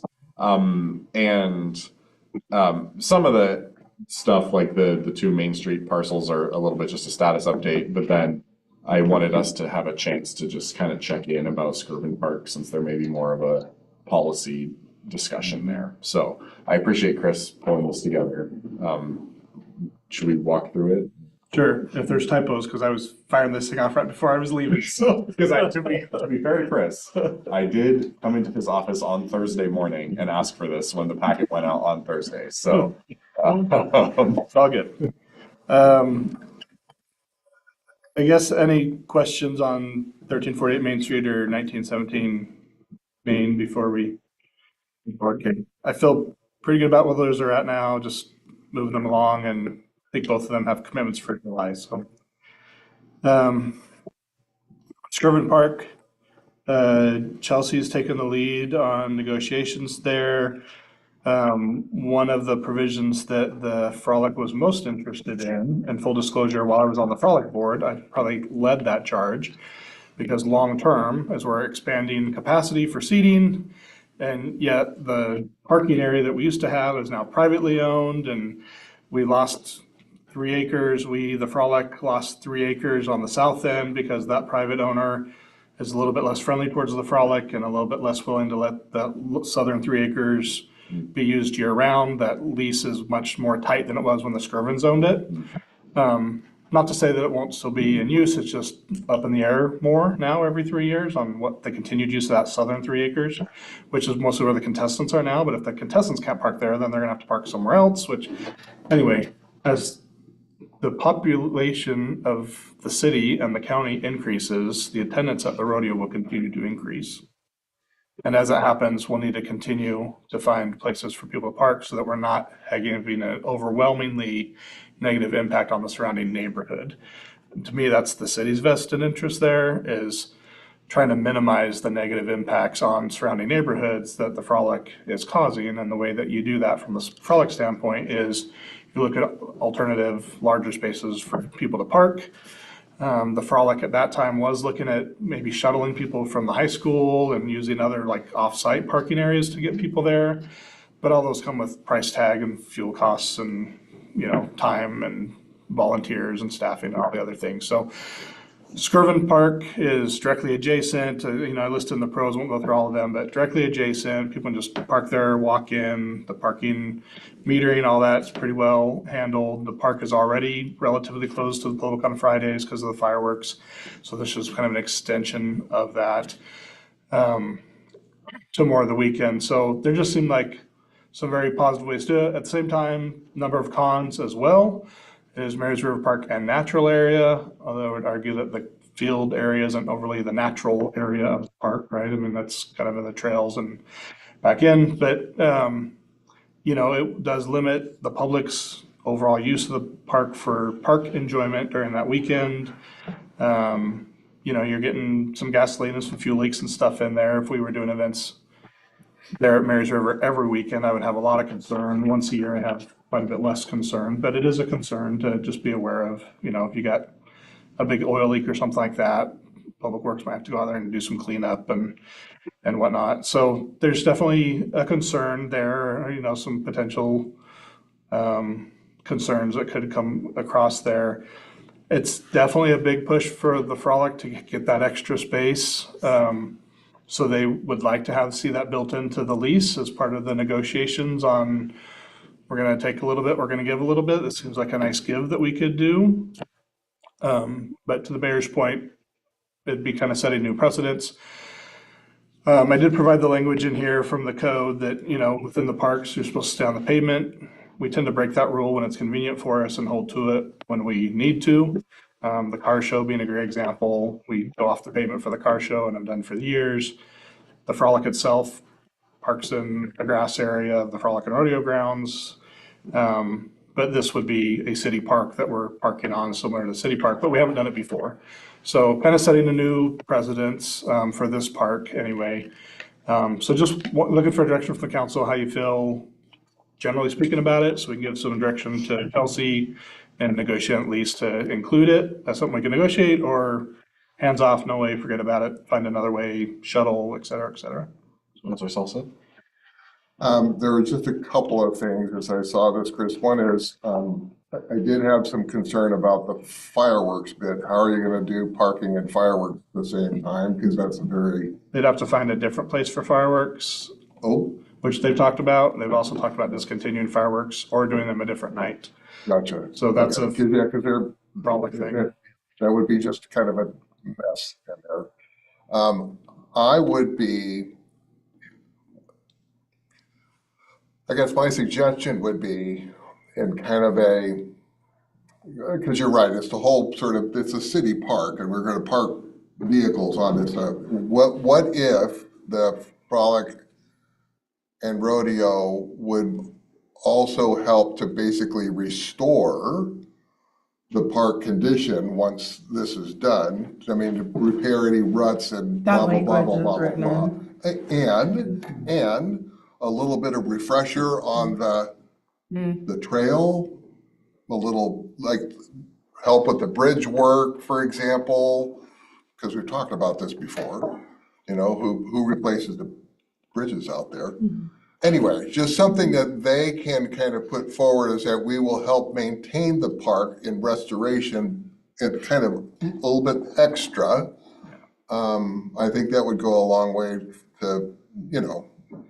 Yeah, I guess maybe just before we get to, can you just, I don't know if you know, I'm just trying to envision, like, where are we talking about? It's a big park, is it like, where are we talking about parking? It's gonna be what you can see from the parking lot, Yeah. right? So it's gonna be the field, Like So- behind the restrooms or? maybe behind the restrooms, Okay.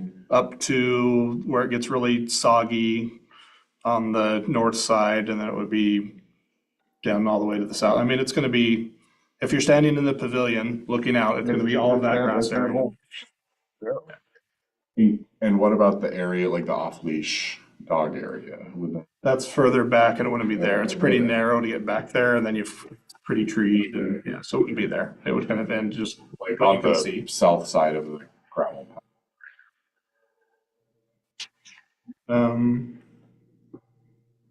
I mean, I can pull it up if you want to look at it, but there's within the draft lease that we've done, there's a highlighted area that we've clearly shown, and it would be limited to that area. But yeah, I mean, we would want to, I mean, it's July, but even still, we don't want people down in the trees or whatever. Drive in All the right. And we consulted with Public Works, Gary Black, you know, on thoughts on how dry it would be, what was an appropriate area, so they did weigh in as well on that. Charlie, did you? I did not raise my hand, but I do have thoughts. Okay. But I just wait until someone else. One of you two had your hand up. I did, but I think you were Yeah, first, please. Can we just shut the park down for those 3 days? We could have the Frolic rent the shelter and then shut down the off place, everything. It's just shut down because it would not be as safe for people to be walking around and using the park. And it seems like 3 days a year we could do that, but Yeah, we do, just for perspective, we do reservations of that pavilion. We don't charge, but we do reservations for pavilion, but it just gets you the pavilion. We don't allow people to like close down the whole park or reserve the whole park. but couldn't we make an exception? We could, we definitely. That's the question. We definitely could. You know, as, on that point though, the Frolic event is like 5 o'clock, 7 o'clock at night. Well, you got some prep work. I mean, they're gonna have some time in there. They might even want the day before. They might even want Wednesday to do the prep work, and then Thursday people are gonna start parking there. I don't know. I mean, that's still to be discussed with them, but I know for the fireworks, they close it down Friday all day. They don't let people in there at all during the day. That's what And I even proposed. hours up to the fireworks, they've got volunteers doing laps around there to make sure that there aren't people in there. And it wasn't that long ago, 4 years ago, 5 years ago, they actually had to cut the finale of the fireworks show off because they saw some teenage kids walking in Mary's River Park and they just cut it. They were just done. And so when it comes to safety, they're not gonna take the liability. And so it's tough to secure. It's a big area, so I mean, I think closing it down, because if it's dark and people are driving their cars in odd places that they don't normally drive, people get hit, and it would be smart to just shut it all down for 3 days or 4 days, whatever. Counselor Casey? Right, I said one question and one comment. If we don't do this, is the only other option really the shuttle idea? That's the only other real option? it would, yeah, so I mean, I haven't been on the Frolic board for a while and I haven't been in the meetings for a little bit, so I don't know if they've had discussions about this year's Frolic. I've not had any discussions with them about using this facility this year, other than we sent them the draft lease agreement and we kind of got back to the general, no, let's start over, in short terms. So other than having it in the draft lease that we sent them originally to review and consider and discuss with us, we haven't even talked about this year, so I don't know what their plans are. Oh, I know that they've got the field immediately north of them, which the Living Faith Community Church owns. They eventually plan to build a church on that site, but they've talked about keeping that open for community use, including the Frolic to be able to park on. So I think that's all kind of in good standing still, maybe, but just a little known, but again, they don't own it, there's no control. So when I was on the Frolic board, my concern was, it'd be nice to get something into the lease agreement for use of Mary's River Park, so we know for the next 99 years or whatever, we've got a place that we can at least park some vehicles, even if the rest of the thing gets sold out from under us. We've at least got some area that we can park some level of attendees, knowing that, as attendance increases, you're inevitably gonna have to shuttle or get buses or do something. Or not, I don't know, some cities do it differently. St. Paul, you just park miles away and somebody's next to somebody's house and you just start walking, which creates its own safety concerns and other issues and stuff that we probably should avoid if we can, but every rodeo town does a little bit differently. Maybe a little tidbit to shoot. Yes. You okay? Yeah. So they do not have that topic on their short list of things that they're gonna get resolved before Sears Frolic. Oh, good to know. So I did get a short list back. That is not on it, but it will be on the next phase of the more comprehensive amendment. So, but it would be good to know this because it is, like Chris said, one of those things that we're trying to, add to help them with their future planning and, Yeah. And I would argue if it's not something that gets addressed this year, it's something that the city will probably address with the rodeo, like, you need to come up with a better plan for parking, because inundating the entire neighborhood east of you isn't an option anymore, so come up with a better plan. And they have to do an event permit with us, which shows their traffic control, their parking, all that, and I think if we continue to see the numbers we're seeing and the impacts on the neighbors, that's gonna become a requirement of that permit. Just like it would any other event that was bringing in thousands of people and hundreds of vehicles, so. Right, and just to be very clear that the part that you're sort of speaking of, is this part here behind the bathrooms and even over to this side here, right, that whole flat area. Yep. And this would be spectators. In other words, the participants wouldn't be parking over here, would they? Right, it'd be for the Just spectators. spectators. Yep, the guests that were That going to makes it very clean, because then I'm thinking about horse poop. Yeah. You know what I mean? Like, that would just be, Stay on the front. I mean, it'd be very green during the, but. But on the new lease agreement clarifies that needs to be taken off site. It can't just be spread on the fields anymore. Yeah, Because it's a city park and our stormwater permit requires us to have that hauled off site, so. Right. It used to be that we could just grade it out and eventually it would Till it under. till it under, but we're not allowed to do that anymore. So, I I have some very conflicting thoughts on this. I think obviously, I mean, I'm a huge Frolic fan. I want to make sure we're supporting them and making it be the best event it can be. I think the first question maybe would be, would it be workable to have them use the land just behind the library and police station and city hall rather than actually entering the park? Because I would be more favorable to that. And then I guess that brings me into my opinions, which are that I mean, just I don't think some of the community would appreciate having the park shut down for 3 days for for any sort of, For their safety. well, for any sort of event where you need to pay admission. Because if that's different than the fireworks show, where we're shutting down the park right now, but anyone can watch the fireworks show for free. This is now shutting it down and making a profit off of it. And B, I just do think there are community members who really value the natural part of Marys River Park and natural area. And I think saying that now we're going to park hundreds of cars there, and I understand we're not, we're parking them on the part that's already mowed and already, not super natural. But to your point, there's also oil and tires and That's right. all of that. So I think just that was something I heard a lot with the water treatment plant construction discussion, which I'm in support of having a water treatment plant there. I think that's a community necessity. But I guess I struggle a little more with the idea of closing down a public park for paid parking for a private event. That's different than having Pride at the city park or something where, you don't have to go, but if you want to, it's free and it's open to everyone, and we're not shutting down the park for it. And we're also, or even the car show, I mean, there's the same concerns around parking cars on the grass, but you can still just go swing on the swing set if you want during that. We're not shutting down the whole park and charging admission and generating revenue for a private entity with that.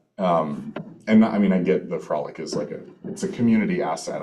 It's not, like we're sending the money to some giant corporation kind of thing. But, so I guess those are my concerns. I just don't know if I'm comfortable doing that kind of, for anyone. This is not a Frolic specific thing. And then I would be more open to, like I said, doing it right behind us in the field here. I know it's not immediately adjacent, but even the field that we own just next to the water treatment plant in PCS, anything we can do to help, I'm down for. Just the idea of restricting access to a public park for a weekend in the summer when people really want to use public parks for something that generates revenue, I'm less comfortable with. And we talk a lot in this room about sort of precedent and slippery slope, and I think that opens up questions of okay, what if Pioneer wants to have their, event in the park and they come in and ask us to shut it down for the weekend because we do that now. I'm not as worried about that, but I do want us to have some sort of philosophy. Yeah, Councilor Jardine. I completely agree with what you said. Thank you very much. Also, I guess being a marine scientist, I'm a lot more sensitive to environmental issues. And so for me, that's a really big one, because even if it doesn't seem like much, it says the field would be exposed to potential oil and fuel leaks from vehicles. It's not potential, it will happen. And it's gonna, I know that it's mowed there and stuff, but I had gone to a nature walk there. I think it might have been with Marys River Watershed Council a couple of years back, and it definitely it didn't go through the middle of the field, but it definitely went more into the field than I would have thought when, like, looking at nature and identifying different plants. And it's surprising what can survive and grow outside of like the more natural area, I guess. And so I just am very opposed to parking on the grass there for that reason. I also don't think, I don't like that we park on the grass for the classic car show, but that's a whole different story and Yeah. not on the table here. But, and the fact that people park on it when they go for baseball games and stuff like that at City Park. But, and then the other thought on that was, we definitely should update the municipal code regarding homesteads. It seems silly because, Yeah. anyway, but yeah, it mostly had to do with the environmental side of things, especially if we were to shut it down. And that plus the profit, especially if we were to shut down. I feel like there was something else, but I think that's fine for now. I just a couple of concerns on the environment, because I totally get where you're coming from. Couldn't agree with you more on that. Having said that, I've spent a lot of time in Ayers River Park and at Skirvin Park right next door in that parking area. And I can tell you when Skirvin Park is mowed and out there for parking and stuff, the quality there versus the quality next door is kind of like pretty similar, other than the one at Skirvin Park gets seeded and fertilized and harvested. So it's a different crop, it's a different type of grass, but people have been parking on that for 1 weekend a year for like 35 years. And I would argue that it's great soil, it produces great vegetation, it doesn't really have any negative connotation. The parking on that for 1 week in the year hasn't provided any real like negative environmental aspects that I can see, in the fact that grass comes up every year and creates a abundant harvest, and they harvest it and fill it. So again, if it was every weekend, I think I would have more concerns. My experience at the Skirvin Park property, or now that the church owns that parking there, that 30 plus years of parking on that 1 weekend a year hasn't had a negative impact on that environmentally from my perspective, not from a scientific perspective. But the other thing I put out there is, maybe in lieu of trying to get Frolic volunteers to like help and redo whatever, maybe we do just look at a fee that we would charge them in lieu of them doing some work. We just charge them a fee. They're charging people to park there. So maybe we could take a percentage of that or just do a flat amount of that. And we could use that money towards restoration, new bridge replacement. We could kind of use that money to put back into the park, to make improvements there, as well as, repair any damages that are done, if there are some. Having a little bit of money to help with that could really help that park and give us some money that we don't typically have every year to make improvements in that park. So that might be just another ideas. If you're not willing to give your soul away, would you be willing to sell your soul? Like that. No. Councilor Charlie. Two things. The other thing was reinforcing that natural area idea, and that I really, like, not only me, but yes, there is a large part of the community who very much would not be okay with this, even if it is the mode area. And I just couldn't, even if I wasn't who I was, I couldn't in good consciousness, good conscience. Thank you, conscience. There we go. Thank you. Say yes to that for that one reason, because I think it is such a huge part of our community. The other thing was that even, I understand that you might not see the environmental impacts, but I would also argue that, coming from a scientist perspective, that you can look at one time scale and you don't really see much of a difference, but when you look at it at a much larger scale, there are patterns and trends and it's still going to affect the environment in some way, shape, or form. And you just might not see it. And like, you know, like for real, like microbes, you know, the microbes are really important to the survival of a lot of species and flourishing of biomes. So thank you for listening to me on my soapbox. Thank you. Mr. Crocker, did you have something? No. Okay, never mind. It seemed like you took an inhale and I couldn't tell if that was. It's why we have different people on this, Yeah. because I do not agree, but that's okay. It's fine. Yep. I guess, just going off of that too, I think the thing that gets me with this is it feels like there's no park user who would like this. Because I think Mary's River Park is always kind of a difficult one to please, because there's some people who want to have their dogs run around, and some people who want to play frisbee golf, and some people who want it to just be an untouched natural area. And you know, those are often in competition of like, well, if we mow it so you can play disc golf, we're annoying the people who want it to be an untouched natural area. And if we let you run your dog around, we're annoying the disc golfers and et cetera. And I just feel like this will annoy all of those people, because maybe they don't care if it's a natural area, but then now they can't play frisbee golf there for the weekend. Or maybe they don't care if dogs can run around, but now they, you know, that kind of thing. And I guess that's just the part I struggle with, especially given the fact that there would be money charged for it too.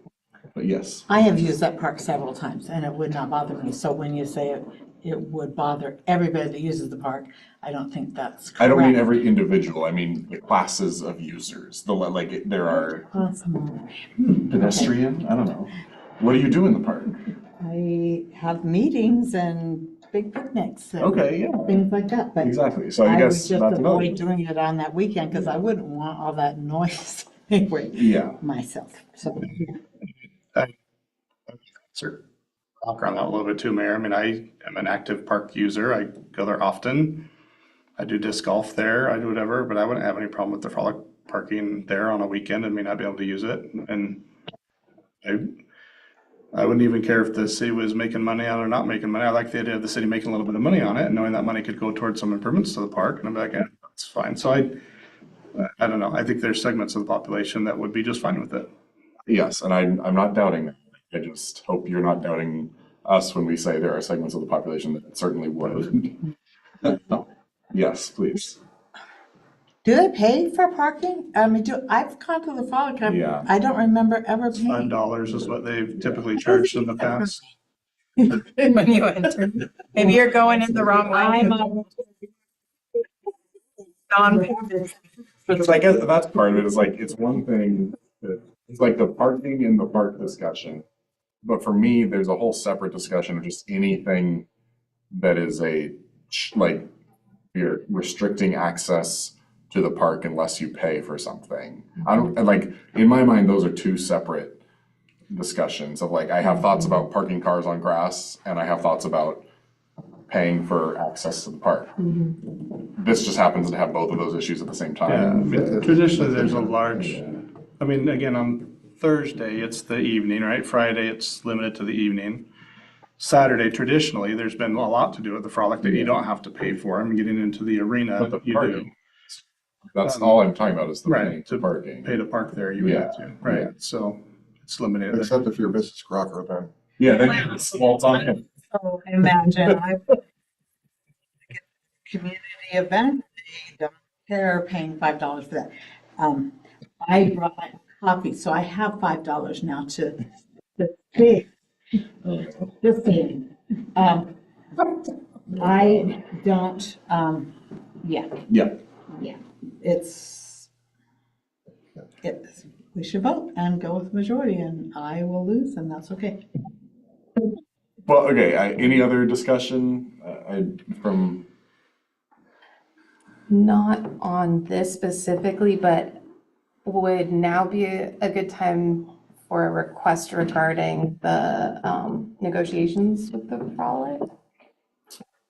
Or would that be something that, like during management reports or in That's to Chelsea. It'd be nice to settle on this first, I Okay, guess. great. That's fine. Um, I just wasn't sure if like, I get, just before we make a decision, I just wanted to circle back. I did have just the question, if it's possible for them to just use the field back behind here? Because that feels This field back here stays wetter Really longer. wet. even in July. It's actually wetland back Okay. here as opposed to over where it's just floodplain, but not necessarily wetland. So I'd be concerned that it's wetter. We leave this grass longer as well because of the camas. So longer, wetter longer, June, July, usually okay, but I would worry more about ruts and damage here. And I worried about the camas a little bit more here than I do in the regular area of the park where there's not the camas. Otherwise it's just smaller. I mean, it's quite a bit smaller area here than what they have on the south side. But we could look at it. I mean, it'd be better than nothing. I just think the impact would be potentially worse here than in the field. Okay, how much canvas do we get back here? Quite a bit, A lot. yeah. I guess I usually see it there on the south side of that grove, but. No, we have it out here. Okay. A lot of times you can't see it because we leave the grass tall to not disturb it, and the way this grass grows out here, it's very tall. So like this year, you could hardly see it. When do we Not until the camas drops. which is usually? It's usually mid to end of June. Yeah. Depending on how wet it has been and, yeah. Well, I mean, Public Works literally will go out and make sure that the camas seeds have all dropped before we mow back there. If not, we get complaints from Okay. residents. No, I know, trust me. Yeah. Yes, Counselor I was Caseman. gonna say, it's nice to have options on the table. So this isn't the final vote on it. It just authorizes the city to negotiate. So I think if it's not an absolute hard no from everyone, at least not from Counselor nor myself, it's not a hard no. I'm probably that middle ground, like I am on a lot of. So I think it's reasonable to ask the city to see what they can negotiate if they come back, and it's just not where we're gonna land, and we can vote then. But I guess if we just say it's a hard no right now, there's not even an option to negotiate to see what we could come up with. Yes. Well, I will. Is that not, it's in good faith? Like some I direction. will say that if we negotiate a bunch of terms and come back and the council's like, we don't like any of them, it's gonna be it's not going to be That good. makes sense. Right, right. I'm trying to make sure that the contract that gets presented to the council, we're all like, yep, that sounds like what we talked about, as opposed to like. Makes sense too. I mean, obviously, the council is within our rights to vote down a contract, it just will be smoother for everyone. Right. If we talk. A vast majority of the changes and amendments to the lease agreement are, I would argue, in line with the current version. They're like extensions of them. This is fairly new, right? I mean, this is something fairly new, and it's something that's been talked about on kind of both sides, but whether to put into the lease agreement or not was still kind of up in.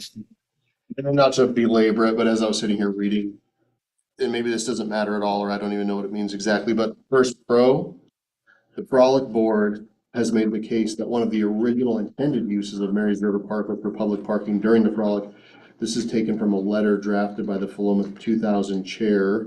I'm not sure what that organization is, and Philomath Frolic and Rodeo president of City of Philomath, in which the two organizations asked the city to consider taking over payments and ownership of Mary's Park from Philomath 2000 to be used as a community asset. Did Philomath 2000, did they used to own Mary's River Park? Yeah. So they were the organization that had the vision for like the community campus and the park. Okay, And they purchased it from the owner at the time with installment payments. They raised money for the first installment. When it came time for their installment, they didn't have the money. So they came to the city and asked the city if the city would take over ownership of the park, take over the installment payments, and establish Mary's River Park. And that was petitioned for by Philomath 2000 and Frolic and Rodeo to the city, and the city agreed to take it on.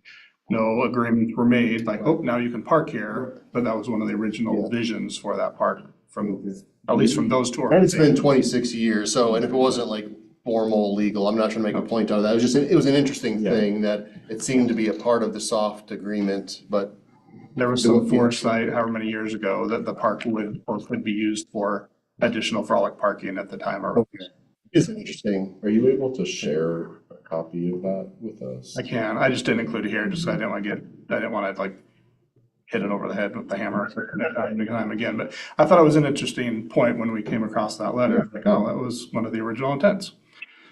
From the frolic perspective, I was like, oh, I think that's good for the city to know. That was one of the, if I was going to make the case from the frolic standpoint, I thought it was important for the city to know that was one of the original intents, or at least one of the original arguments for the city taking possession of it. So the Frolic's been here for how many years? 130,000, I know. They're 75th or 76 years.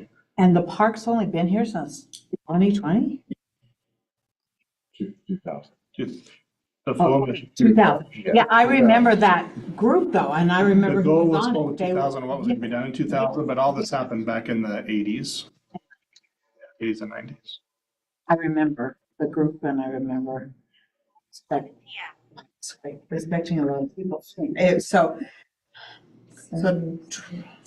2000 is when the park began? Well, in 2000 was the naming of the organization. No. The work that they did was done in the 80s and the 90s. The park, Like I don't know if I have an actual date on it. But my point is, I had assumed the park had been here since the city was incorporated. So that's what my clarification is, that the park hasn't been here for 100 years. Right. So gives me a different perspective completely. Yeah, it was a farm. There's a whole history on that. Yeah, see, I was not aware, even though I was here before that. Okay, so what do you want from us, Chelsea? I mean, I don't know what Chris feels at this point. There's been a lot of discussion. I suppose that you could vote and end it here, or like I said, there's a few items that we're trying to get worked out right now that are very logistical for this little Right, I mean, baby it's- amendment for the frolic that's happening this year for some Not worried. risk and liability reasons. But, you've had a long discussion here, Yeah, so it would be nice to have an answer. We'll see. We did get complaints last year from the neighborhood, and I anticipate we'll get more complaints this year.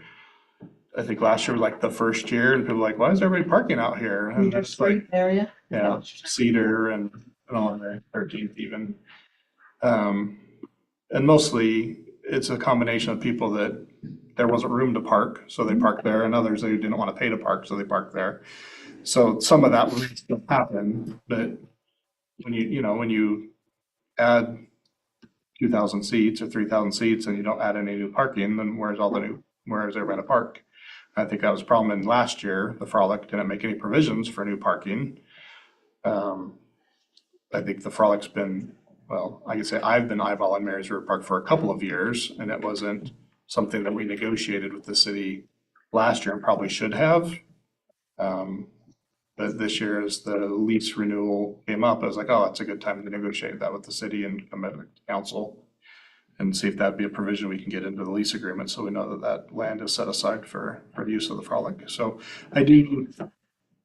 obviously, I'm trying to be very transparent on Frolic and city. I think there's pros and cons on both sides, right? And definitely pros on the city saying no. I think there's some benefits to the city saying yes that are going to impact the neighborhood and allow it. And, I do think that there is relevance to the fact that it is the Frolic and Rodeo. This isn't like Pioneer's corporate event or even the car show that attracts relatively small number of people. This is the Frolic, and it's attracting thousands of people 3 nights a week. And so if we're going to make any exceptions to our normal rules, this seems like the event to make exceptions for, just because of the nature of it and the impact it has on the city.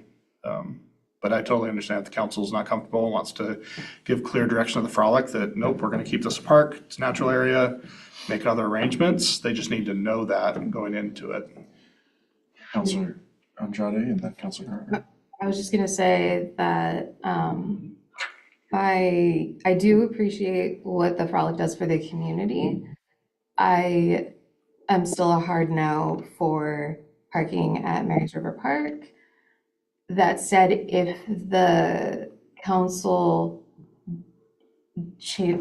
isn't a hard no, then I'm a hard no on closing the park and allowing them to charge admission. Counselor Carter. It seems to me we need to vote tonight. There are 5 of us, so that's a good thing. That we need to vote whether they can go ahead and negotiate use of the park or not at all. Isn't that what we need to do? Yeah, I guess I'm in the play, and maybe this is where I'll maybe ask for a little feedback, like, it seems like there is some unease with the idea of just doing it, but given the fact that they aren't even asking to do it this year, I'm open to, like, if they have some alternate proposal, like, I don't wanna just say like, no, we're not, goodbye, like, you know, end of conversation, kind of like, I wanna be supportive, I just am not supportive of the current plan. So I don't know how to work that into a motion, because I don't wanna just be like, I move to not allow parking in Mary's River Park, because like, if there's some way we can do it that alleviates some of the concerns, I'm open to that, it just, I'm not in favor of the current proposal, so yes. Okay, what I would ask, I get where you're coming from. For the rest of you, what would the primary issues be for you? Is it that you don't like that they would be charging for parking there, so that maybe we can look at them switching around some of the parking so that they could, Parking in the park. you know, be using it in a different way and putting some people somewhere else? Is it that you don't like that the full park would be shut down and you would want something, you know, I guess that's the question, because I'm not hearing, except from Councilor Andrade, I'm not hearing a hard no on everything, but I'm also not hearing any kind of terms that we could work with them on. Like, it would be helpful to have a little bit of guidance on that. Not to have an endless conversation, because I think you've all already have your thoughts there, but that's what I'm asking. So if we came to you and said, they're not going to be charging for parking there, would that make it more digestible for people? I mean, or is it just still, you know what I'm saying? I guess that's some of the question. I'd lean toward, if there was gonna be an allowance to allow them to use it, I would lean towards charging them a fee to use it. If they're charging a fee for people to use it, the city should collect some of that fee and use it towards improving the park. I mean, I think that's, you know, a little bit of sugar with the bitter pill, I guess, is Right. if you're gonna use it and we're concerned about potential negative impacts, then let's collect a little bit of money from them and lease it to them rather than give it to them. And let's collect a little bit of money to put towards park improvements, and maybe that appeases some of the folks that would otherwise be definitely opposed to it, right? So I would kind of go one or the other, either say no or say yes, but we're gonna charge a fee for it. And they will have to pay anywhere that they find off-site parking with a shuttle anyway, most likely. Yeah. It's a hybrid approach, I love a hybrid approach, and as does Councilor Caseman. Really do. right? A hybrid approach that is, you know, from a certain point, like where the dogs can go poop right now, for example, is probably a little less nature sort of oriented than the main part of that park. So if you could preserve it somehow that people have the use of the park, then it doesn't completely obliterate that. The only problem is, of course, is who you're gonna charge to come in. Anyway, what I'm looking for is a sort of a compromise, because we call it a natural area and then we're parking cars on it. To me, that's just like, Right. that's just never gonna land very well. you Yeah. know? I've always, I guess for mine, the biggest thing for me is, as long as we can be protective of that area and be able to restore it and not have a big hassle over it. If you got oil spots and stuff like that, and people have to come out and they have to remove earth and replace it, that's what I'm talking about. You know what I mean? That you just can't, Yeah, I know. you know, and then I'm presuming if they're gonna have some sort of liability insurance, people out there sneaking a cigarette and all of a sudden the field's on fire. Even though it's stubble, it's still gonna burn, you know what I mean? They do So- that now Yeah, for that's the like- private property. Um, Again, my experience with the Frolic, Yep. is we've never had to dig up dirt in Skirvin Park and, or in the, whatever, that just doesn't happen, but if you have I guess what I'm saying is you have a roped off area that says this is for parking, they have controlled in and out, charge for that area, but if you're gonna use the regular part of the park, I don't know how you're gonna be able to enforce that because of, oh, no, I'm here to, produce your dog, or, I don't know. I guess. But you understand what I'm saying? Trying to come up with sort of a, Yeah, can I maybe, we could direct staff to not allow parking in Mary's River Park pending,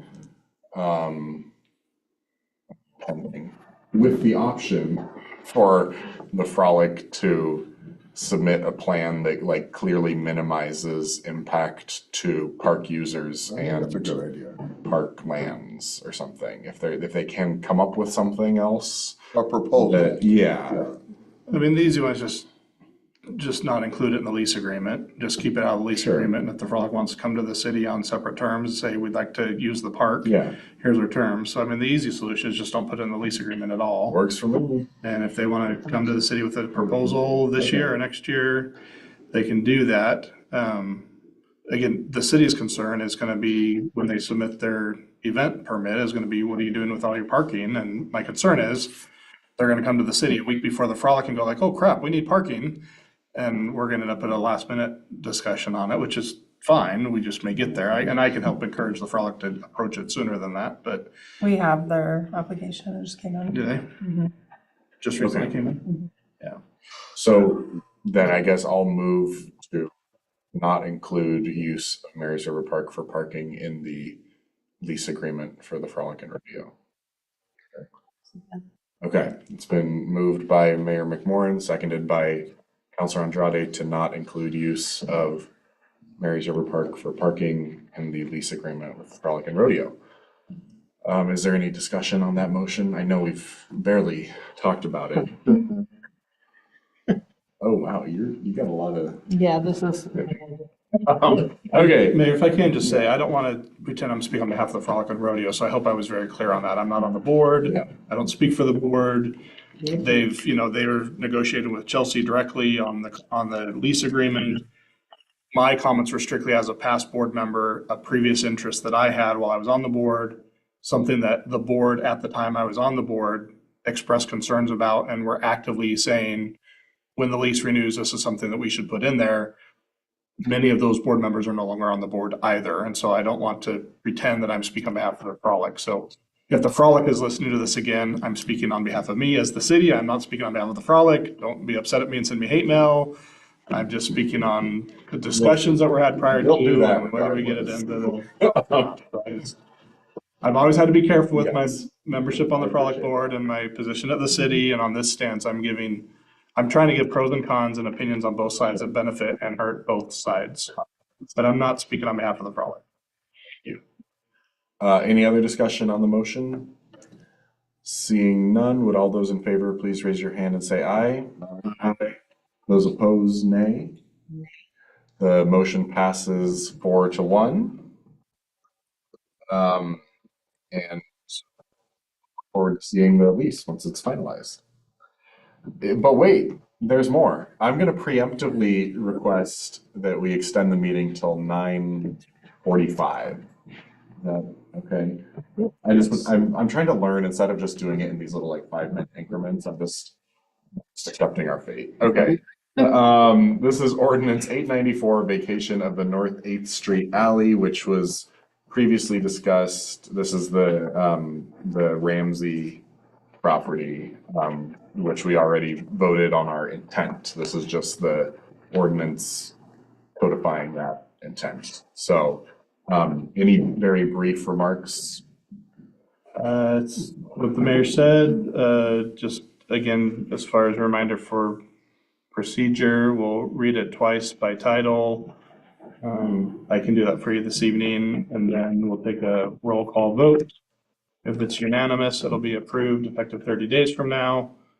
If it's not unanimous, we'll bring it back to your next meeting. We'll have another roll call vote. That's the procedure for adopting an ordinance. And I'm just gonna say in advance, I voted no last time. I'm gonna stick with that. So I apologize that we will be seeing this at the next meeting. So, anyway, would you like to read it? If we're ready for that? I guess any discussion before we get there? Okay, This is ordinance 894, an ordinance vacating a portion of a 13.67 foot wide alley between lots 55 and 56, block 12, City of Philomath, and reserving any necessary easements located in the City of Philomath, Benton County, Oregon. Second reading, ordinance 894, an ordinance vacating a portion of a 13.67 foot wide alley between lots 55 and 56, block 12, City of Philomath, and reserving any necessary easements located in the City of Philomath, Benton County, Oregon. wonderful. Are we doing a roll Take the roll call? call vote. That'd be wonderful. Counselor Andrade, Yes. Counselor Crocker, Yes. Counselor Caseman, Yes. Mayor McMorrin, No. Counselor Salsa. Yes. Thank you. Thank you. So that'll be back in July. Okay, that brings us to management report. Or I guess, do we do council report? We start a management? The agenda says council liaison report first. Go ahead, then we'll follow it over the end. Just by time, again, happy to answer any questions. We try to get a lot of highlights. It's been very busy. We do have a busy June. We've got some vacations planned for July, like everybody else. But just a lot going on right now. Happy to answer any specific questions on anything there. Councilor Dottie? I'd like to confirm or verify, I guess, that the Philomath 2050 survey is still open and hasn't been closed. Yes. And will Yes. be at least through Pride, which is June 20. Is it to the end of the month? or- I think I just talked to the consultant. She's gonna try to stay open through the end of the month. Will be in, Yes. thank you. And that's line 24 through 27 for anyone who's looking for it. They had a booth at the library, or excuse me, the museum celebration. They're gonna be at Farmers Market. And are they planning to have a booth at Pride? Yes, Yeah, and they were so- at Farmers Market yesterday, Yesterday. and they're going to be there next Sunday too. Yeah. If anyone's listening, stop at the booth. Yeah, so they're still doing the outreach and Link is get the word online. out. We're still doing our social media posts and Any other management report questions? Not to open a can of worms, honestly. Any Mill Pond Crossing updates? It's the ultimate can of worms. we've had, I mean, nothing direct, I guess. We had a meeting with the new contractor that's been hired by Mill Pond to do the infrastructure work. So we had a meeting with the county and them and Public Works engineer, et cetera. Just get everybody on the same page about phase 2 work, what is phase 2 work and what is phase 3 work and when it gets done and when it doesn't get done. So we had just a clarifying meet and greet round robin a couple weeks ago, which was good. I will say that the new contractor, good reputation, good folks. They're anxious to get the project back on track, using their words. Mend fences, again, using their words. So I think they're trying to come in fresh and take care of all the stuff that needs to get done. But outside of that meeting, we've had on site, we've had a few complaints from neighbors about what are they doing? We don't know. I can say that everything that we have told Mill Pond is the only thing that they're permitted to do right now is work on the stormwater channel, which they're allowed to do, and those plans have been approved. And then any work that DEQ is required to do as far as grading and getting the piles of debris offsite and any of that kind of cleanup work from DEQ, they're allowed to do. And that's anecdotally, that's what I've seen as I've been going by. I've not seen, I'm not seeing structures going up or anything else. They did put a construction office there. They've got a permit for that now. Initially, they didn't. They do now. So I think that's the gist of it. Okay. So. Thank you. Mhm. Any other questions? Yeah. Well, I just recall last summer, telling us that they were ready to do the stormwater thing then, and I was concerned about the beginning of school, just not to block up. So it's been about a year, and that is frustrating. Yep. Agreed. Okay, then, we have our council reports. I should be, I don't know, do our usual round robin, Councilman Andrade, anything you want to start with? I know that, yeah, I was at the, Benton County Historical Society's 75th anniversary. I don't know how many of you all went besides the mayor, but it was awesome. There were a lot of people there when I was present, and lots of free food and information, cool exhibits, fun games.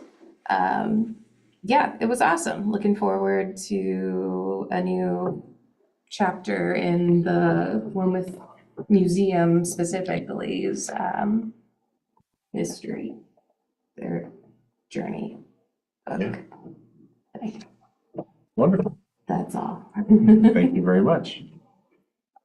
Any, I think we covered most of the public works Yeah, tonight, okay. actually. any whack? I'll defer to Councilor Crocker on the police side of the house. Sorry.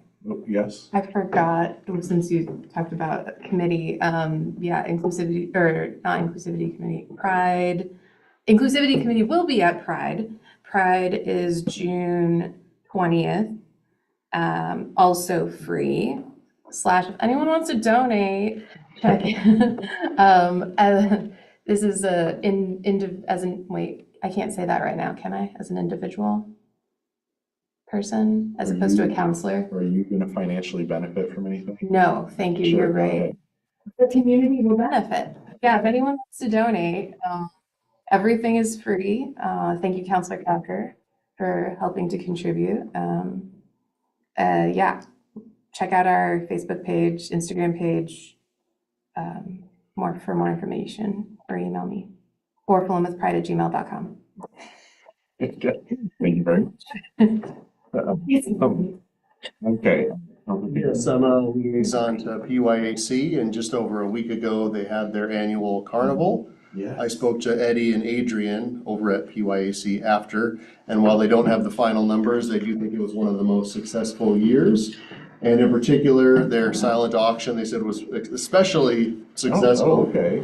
And Adrian said the most important thing is that all the parents that she spoke to, all the kids loved it. They had a great time. I was there, had a Nice. great time. Always a wonderful event for the community. Right. Counselor Clark? I'm on PCS, and they are having a table at the Pride event, and they're also working on their big fundraiser at which winery is it? Is it Cardwell? Yeah. Yeah, it is Cardinal. Cardwell, August 6th or 7th, one of those 2 dates. And any donations for their silent auction would be appreciated. You can either contact me or you can contact Sharon down at PCS. And let's see what else. I just went to the fire meeting this afternoon, and it's an impressive thing. I am so pleased to be there, first of all. They helped with, 8 calls, mutual aid, and they, everything they did, they said it was covered with good response, and they had a good outcome, except for the one fatality that they had on the Main Street fire. But that other departments have to have mandatory overtime, and they said that's not an issue with them because people will just volunteer to do the different shifts as it opens up, and that people work well together. They've got 2 new volunteers that are going through all the checks and the EMT training. And then I'm on the police committee too, and My biggest excitement was that they've got the radar sign, I believe. They're just waiting for ODOT to give them permission on where to put it and how to put it in. And I think that the community will be very positive about that, because I've heard many people asking for that. They are fully staffed for the first time in a very long time. And they're also doing well. Our crime is at one of the lowest levels since we've had police, I guess, so it's good. Look at that. We still have crime. But our vision is to have no. Either. Anyway, they are doing their job and they're doing it well. Wonderful. Let's see. Well, this is good news for Chris. I'm on the COG board, and there's something now in the CWED, Cascades West Economic Development District bylaws that says they need to have an at-large representative on the board of the Economic Development District who's also on the board of the COG, who's also on the executive committee of the COG. And I've found myself on the executive committee of the COG, and by nature of being the only person from Benton County who reliably shows up to meetings and didn't just lose re-election, I'm now also on the board of the Cascades West Economic Development District, and apparently maybe also on the executive committee for that. I want to be clear. Know how this goes. When they told me this, they said, it's fine, you can have staff go in your place. So congratulations to Chris for. They told me you usually go to those. Okay, so they will go if I'm able, but I think Chris will be representing Philomath instead of me. So thanks, Chris, for stepping up. Surprise. And then the other update I wanted to give, which is not a normal liaison update, I realized we hadn't talked about it here, but February of last year, Oregon State University reached out to me about a proposal that they were submitting to the National Science Foundation for something called FAST, or Frontiers of Advanced Semiconductor Technology, which is this big proposal for something called the NSF Innovation Engines program. And this program awards up to 10 programs around the country. I think it's usually a little less than 10, but this is the real fun part, with up to $160 million per program. And so OSU is the lead institution on this project, in conjunction with a bunch of other groups, including like Portland State University and U of O, as well as like Intel and industry partners, and then some more kind of government and community partners. So they reached out to me in February about just sort of offering a little quote that they could include in their proposal to the NSF, just about how, this would be beneficial to economic development in the area and everything. So I sent that off. And I guess to clarify, it's a little nebulous what the actual proposal is. The idea with the Innovation Engines program at the NSF is to do a lot of like workforce development and research to create like spin-off companies to do that sort of economic development. So it's not just supposed to be like purely academic research. It's supposed to be, how do we actually use the research to create jobs and workforce and innovation there. So I just submitted that to them in February, and I felt like that was kind of in line with our strategic plan anyway, of kind of attracting industry and everything. And then I kind of forgot about it, in full disclosure. And then in November, they emailed me and they're like, hey, we are one of the finalists. And I said, well, that's great. So then they invited me to participate on a panel when the National Science Foundation came to Corvallis to do a site visit. Feeling good about this. And so I participated on the panel, and I won't lie to you all, that was the most imposter syndrome I've had in a long time. I didn't, when I got the email, they're like, oh, you want to be on this panel? I was like, yeah, sure. Then I got the follow-up email with all the participants, and it was me, the president of OSU, the president of PSU, the president of U of O, the governor, like the vice president of Intel, and a couple other people. And I said, are you sure? I know, I was like, let's do it. But it went well. And then just recently, I appeared in a little sort of promotional video that they're working on as they kind of wrap up the proposal here. So anyway, I just wanted to share that with you all as it's getting a little more real now, just to make sure that you were fine with me being involved with this. I've never said that the city officially supports it. I've just shared the potential positive impacts to our economy and our community. But just, I thought before it gets any further down the road, I realized I should probably at least tell you that I've been up to this. Good for you. And I also want to clarify that I started this before I worked for the universities.